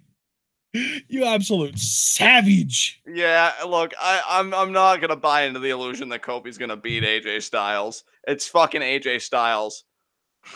If Nakamura and Joe could never do it, I doubt that Kofi's gonna do it when he's already been through 3 matches and an assault from Samoa Joe. But wouldn't that just be such WWE booking, though? Like, we know we haven't given this guy credibility in years, but let's have him beat the guy that's already taken out both Nakamura and Joe multiple times. That is peak WWE, because I could just picture the room. Wait a minute. rather than doing a very layered and carefully constructed storyline for rehabilitating credibility, let's just have him beat all these guys in the same night. Yeah, exactly. He's right answer by Kofi. And then Orton to just waltz in and dude, that sell from Kofi on the wobbly leg. That was brilliant. Jeez. Wow. Oh my God. Cliff, I want Kofi to win the title now. I don't care. Float over. Yeah, I gotta say, this booking of Kofi made me go from, man, I wish Xavier and Big E were in the chamber, to, you know what, Kofi, live your fucking best life out there. I was even thinking I would love it if they were just like, okay, so Kofi might have been in the Gauntlet match, but all that matters is that the New Day's in the Gauntlet, so it's seriously just going to be Big E in the Gauntlet, or in the chamber, I mean. Yeah.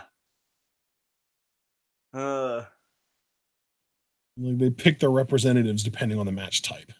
I mean, this was the same guy in Kofi when he was getting pushed back in 2009 in a Survivor Series elimination matchup. He beat CM Punk and Randy Orton back to back. So I'm not putting limits on what Kofi can do with the power of the pencil. Oh, lands on his feet. Lands on his feet. No. Roll up. No fucking way. Okay. Another roll up. Another roll up. No, AJ kicked out of that too. Oh, he's going for a crucifix pin. He's going for a crucifix pin. 1, 2. AJ kicked out. Oh, into the calf crusher, maybe? No. Oh, Allen. Over oh, Jesus Christ. AJ's face. AJ's just like, I came out here expecting a handout, and I'm actually getting a fight. Is this what it feels like to be lower class?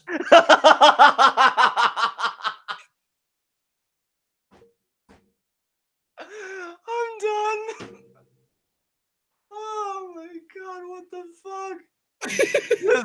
This backbreaker was genuinely sick, though. Kudos to Kofi for the sell. This looked like something straight out of Mortal Kofi has Kombat. been selling his ass off for AJ this entire match. Kofi's been selling his See, it's performances like these from Kofi that I totally understand why people, and including us occasionally, because I know we've known it before this, that when people are like, man, I really wish Kofi would have gotten even one world heavyweight title run or something, because phenomenal forearm right here. No, not yet. Not enough distance. There, look at that dude drop kicked AJ's legs under. Jesus Christ. $2 super chat from Cliff. You will not fuck over another minority. Oh, kick to the arm by Kofi. He's gonna take that arm away from him. Fuck you and your Styles Clash and your calf crusher and your phenomenal forearm. Oh, Kofi's leg's gonna hit the ring post here if he goes for it again. Oh yeah. Oh, we got. Oh my. Oh, Kofi, you just took. Kofi, baby, why are you?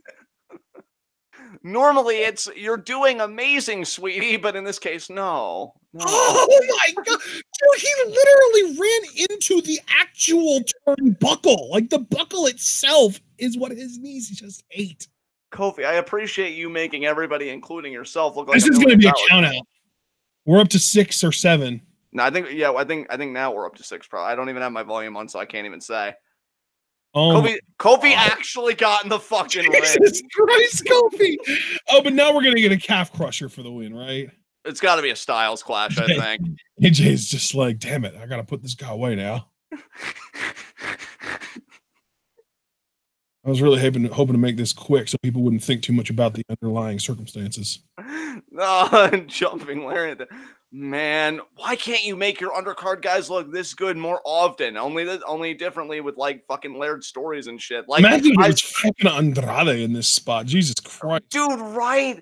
This is the best part of wrestling. Oh my God! Oh, Kofi! Dude, Kofi held on. He's gonna do like a frog splash or like a top rope New Day drop or something like that. Hey, Kofi, amaze us into a spiral tap or something. Oh no, dude! Cross body. He's gonna do a cross body. AJ's gonna catch him though, probably. That's the Tanahashi shit. What? Oh my God.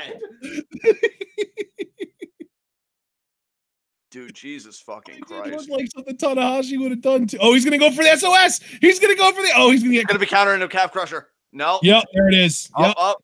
Yep. AJ. Oh. Okay. Yeah. That's it. That's it. Where Kofi taps. Oh my God, dude, he's still fighting. He's so close to the rope. Oh no, Oh, no, that's it. That's it. That's right it. there. What a performance from Kofi, though. Jesus Christ. Holy shit. I'm waiting for Joe to come back out and try to pick the scraps again. Oh my god. Oh my god. Leave it to Alan. Yeah. But the crowd, though, giving Kofi that standing ovation. Yeah. Well, hell yeah, they should. Jesus Christ, Kofi, what a show. And now out comes the Apex Predator. It is 10 o'clock. Like, this show should be over.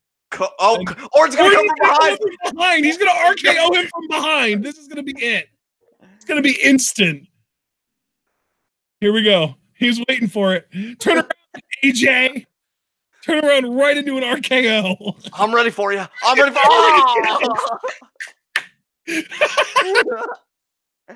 Pin 1, 2, 3. And Randy Orton wins as predicted.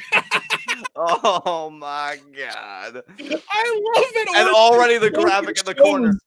I love that Orton's been closing shows just randomly hitting an RKO on someone imposing. But see, dude, you know what? I know I'm biased because I really got taken in by that performance. I will be the first one to admit. But I feel like it would have been even more heat for Orton, for Kofi to overcome all of that. And then Orton wouldn't even have the balls to face a man at like 5% face-to-face. Yeah. I almost wish if I knew they were going to do that with Randy, because I didn't know they'd go that route exactly, that Kofi would have gone over AJ and then just give Orton all the heat because he took the easy way out. Yeah, well, but of course, though, we can't have Allen losing to someone like Kofi, right? Of course. Right. And by the way, that could actually apply multiple ways to Allen. Paul William Gregory, I wanted to pin Kofi quickly. I just wanted this to be subtext rather than text. Yes. And then Cliff, I'm really getting tired of Allen at this point. I mean, again, for me, I love how he said that though, and then as Orton did his thing, he just put the longest season. Yeah, dude. Oh, man, I have so many emotions about this. Like most of you were about to say, man, fuck someone. I don't know. Yeah, like that was really fun. Like, again, a lot of these emotions are positive, but I see Kofi go out and fucking put in work like that. And I'm like, man, because I always felt for the longest time that they did him dirty in 2009. And then I see him do something like that in fucking 2019, 10 years removed from like that whole dude, I can't believe it's been a decade since his big push. Yeah, and it's like, man, you really did him fucking dirty. Because if he can still put on performances like that all that time later, you really didn't get everything you could out of him, and that's a fucking travesty. But just getting a glimpse of it, that's why I don't want the big New Day breakup angle and this guy's heel and this whatever. I want them to just do other shit because that was amazing. Like, that's how you keep merchandise up for the New Day. That's how you keep people excited about the New Day, because I'm slowly seeing more and more people being like, I'm kind of over the New Day. I think you could rev up interest, though, if you did fucking things like that. That was so cool. No, I'm really a big fan of tonight's episode. Again, my only nitpick, if they were going to do the whole Orton slide in, path of least resistance, just get an RKO off, they really should have had Kofi go over AJ here, because I'm just thinking in terms of heat, that crowd gave Kofi a standing ovation. Now imagine the pop if he beat AJ, only for Orton to not even face a man that had been through all these matches and a Joe assault face to face. That would have been fucking perfect. That's my only nitpick. But other than that, really fun match. I want to hear your thoughts though, dude. What did you think about all this? No, I was even about to say, like, I love that, like, just looking back on it, Kofi Kingston debuted with his fake Jamaican gimmick 11 years ago. Like, holy shit. Yeah. Jesus Christ. Crazy to me. He's been around. It doesn't even feel like he's been around for that long. Really, like, Big E's been around for over 5 years at this point, too, and it doesn't feel like he's been around that long either. It's crazy how long-lasting the New Day guys have been without us even realizing it. Because, like... Yeah. Like, if you think about it, like a decade ago, it's like such a big unit. You know what I mean? Like when I say a decade ago, it feels like so long ago. But yeah, a decade ago, Sheamus was in about to, enter the main event scene, and Kofi was about to get a big old push. And like just thinking back to like 2009, because like I was in college for most of 2009. I graduated college in like the teens of December of 2009. So it's just crazy to think that that was a decade ago already. God damn. Yeah, Sean Ross Sapp, because I know we listened to like his stuff. He tweeted, and just my sentiments. He said, "I will always remember this as Kofi Kingston SmackDown." I think I will too. And he tweeted before that, "I would have Kofi surprise AJ and win, and then Orton capitalize on RKO and win. Use the history that so many people know about." The only thing that I disagree with, only because I don't see it as realistic, given where the two are currently in their careers, is he would have Kofi eliminate Orton then on Sunday, which I think would be cool. I don't know though if they would, but then again, when Orton was WWE World Heavyweight Champion, that can't work because you can't have Kofi eliminate the guy that's winning the match on Sunday. Yeah, so well, but other than that, man, what a did you really just no sell my like fake? Oh well, I personally thought it was like a botch. I didn't want to like call you out. No, like I was trying to make it seem like I was actually picking Orton to win the match on Sunday. Oh god, dude. Oh god. You got one super chat from Cliff, especially with the history of the Orton and Kofi. Yeah, that's what we've all been saying. Like, I wish WWE did that kind of extensive storytelling. That's what I will say. Despite whatever criticisms people may have of like New Japan or whatever, I love that New Japan never forgets its history and in fact is so reliant on it in the best possible way. I wish WWE had that kind of reliance because you could go back to these things for years. And the problem is like WWE, they have a concept of history. They just abuse it maliciously. Like I feel like Orton and Cena wasn't really spaced out that well. I'm sure there are other feuds, but I'm just going to stick with that one. But with like New Japan, you could come back to it over and over, but they give it enough space in between that like it always feels meaningful. Tonight, if they would have done that with Orton and Kofi, it would have felt meaningful, but they didn't go that route. They had Orton, pin AJ. So it's whatever, but I really enjoyed this episode so much better than last week. And again, the only difference I would have made, get the Charlotte off my fucking screen and give me more Andrade content. That's it. Other than that, I mean, McMiz was an amazing segment. The women's tag match to see who was going to enter, they gave Naomi a little bit of a rub, finally at the expense of Mandy, and Sonya and Mandy are entering first, which is also great. Plus, the Iconics got the beat down, which make them look like one of the more intelligent teams in the match. And then the Gauntlet match was just fucking superb. This was probably one of the better go-home shows in general before a big show that I think I've seen in some time. So I've got nothing but good. That's a great point. This really was a genuinely exceptional go. Yeah. Everything hit, I feel like, really. I completely agree with you. So, Ashton, with that said, I don't want to turn this into a carousel and go around in circles. Guys, if you enjoyed Kofi's Tuesday Night SmackDown Live and you enjoyed our reactions to Kofi owning the show, please leave a like. We've got 18 likes. We still got 15 of you here. We appreciate it. I'm so thankful that we all got to be here together to witness that, for Kofi showing out. And what an amazing performance. Yeah, the patrons chose a great month to have us react to SmackDown, just if for no other reason, because of this episode in particular. Yeah, absolutely. So yeah, guys, leave a like. I really do hope we see all of you. Well, I mean, first of all, for Thursday at 4 for fully loaded 1999 live reactions, but especially for Friday and Sunday, which will be our chamber coverage. Friday at 8 being our preview and predictions, and then Sunday beginning at 7, our live reactions. Because again, that was one hell of a go-home show. That got me hyped for everything on the SmackDown side, and I hope to see you guys there. And until then, I'm just going to hand it over to Ashton and take us home. Yeah, I mean, before I do take us home, though, dude, I wanted to kind of briefly touch on what the fully loaded 1999 card looks like with you. Are you ready for this? Give it to me, man. What do we got? So we've got Jeff Jarrett facing Edge for the Intercontinental Championship. We've got the Acolytes, Bradshaw and Farouk, the APA. Right. Taking on the Hardy Boys and Michael Hayes. Oh, wow. Okay. We've got, and that was for the WWF tag titles, D'Lo Brown versus Midian. Do you know who Midian is? I remember Midian because he was a part of the Ministry of Darkness, right? Yeah, exactly. And then that was for the European Championship. Big Boss Man versus Al Snow, and yes, it was that feud. Oh wow, okay. Big Show, and that was for the Hardcore title. Big Show versus Kane with Hardcore Holly as a special guest referee. Ken Shamrock versus Steve Blackman in an Iron Circle match. Okay. we've got a tag team match for the rights to D-Generation X. Road Dogg and X-Pac versus Billy Gunn and Chyna. Okay. Triple H versus The Rock in a fully loaded strap match to determine #1 contender to the WWF Championship at SummerSlam. Okay.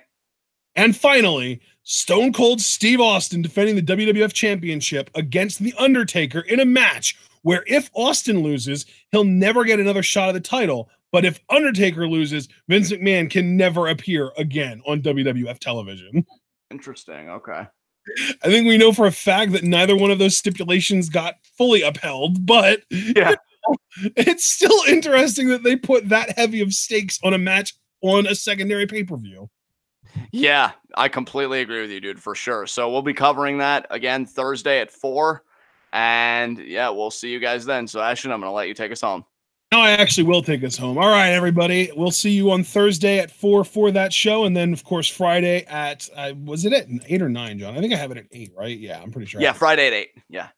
For preview predictions, I'm looking forward to preview predictions. It should be a lot of fun since there are a few matches that are kind of up in the air. And with Elimination Chamber, John, you and I always like to try and predict the order of entrances and the order of eliminations and all that fun stuff. So that's always exciting.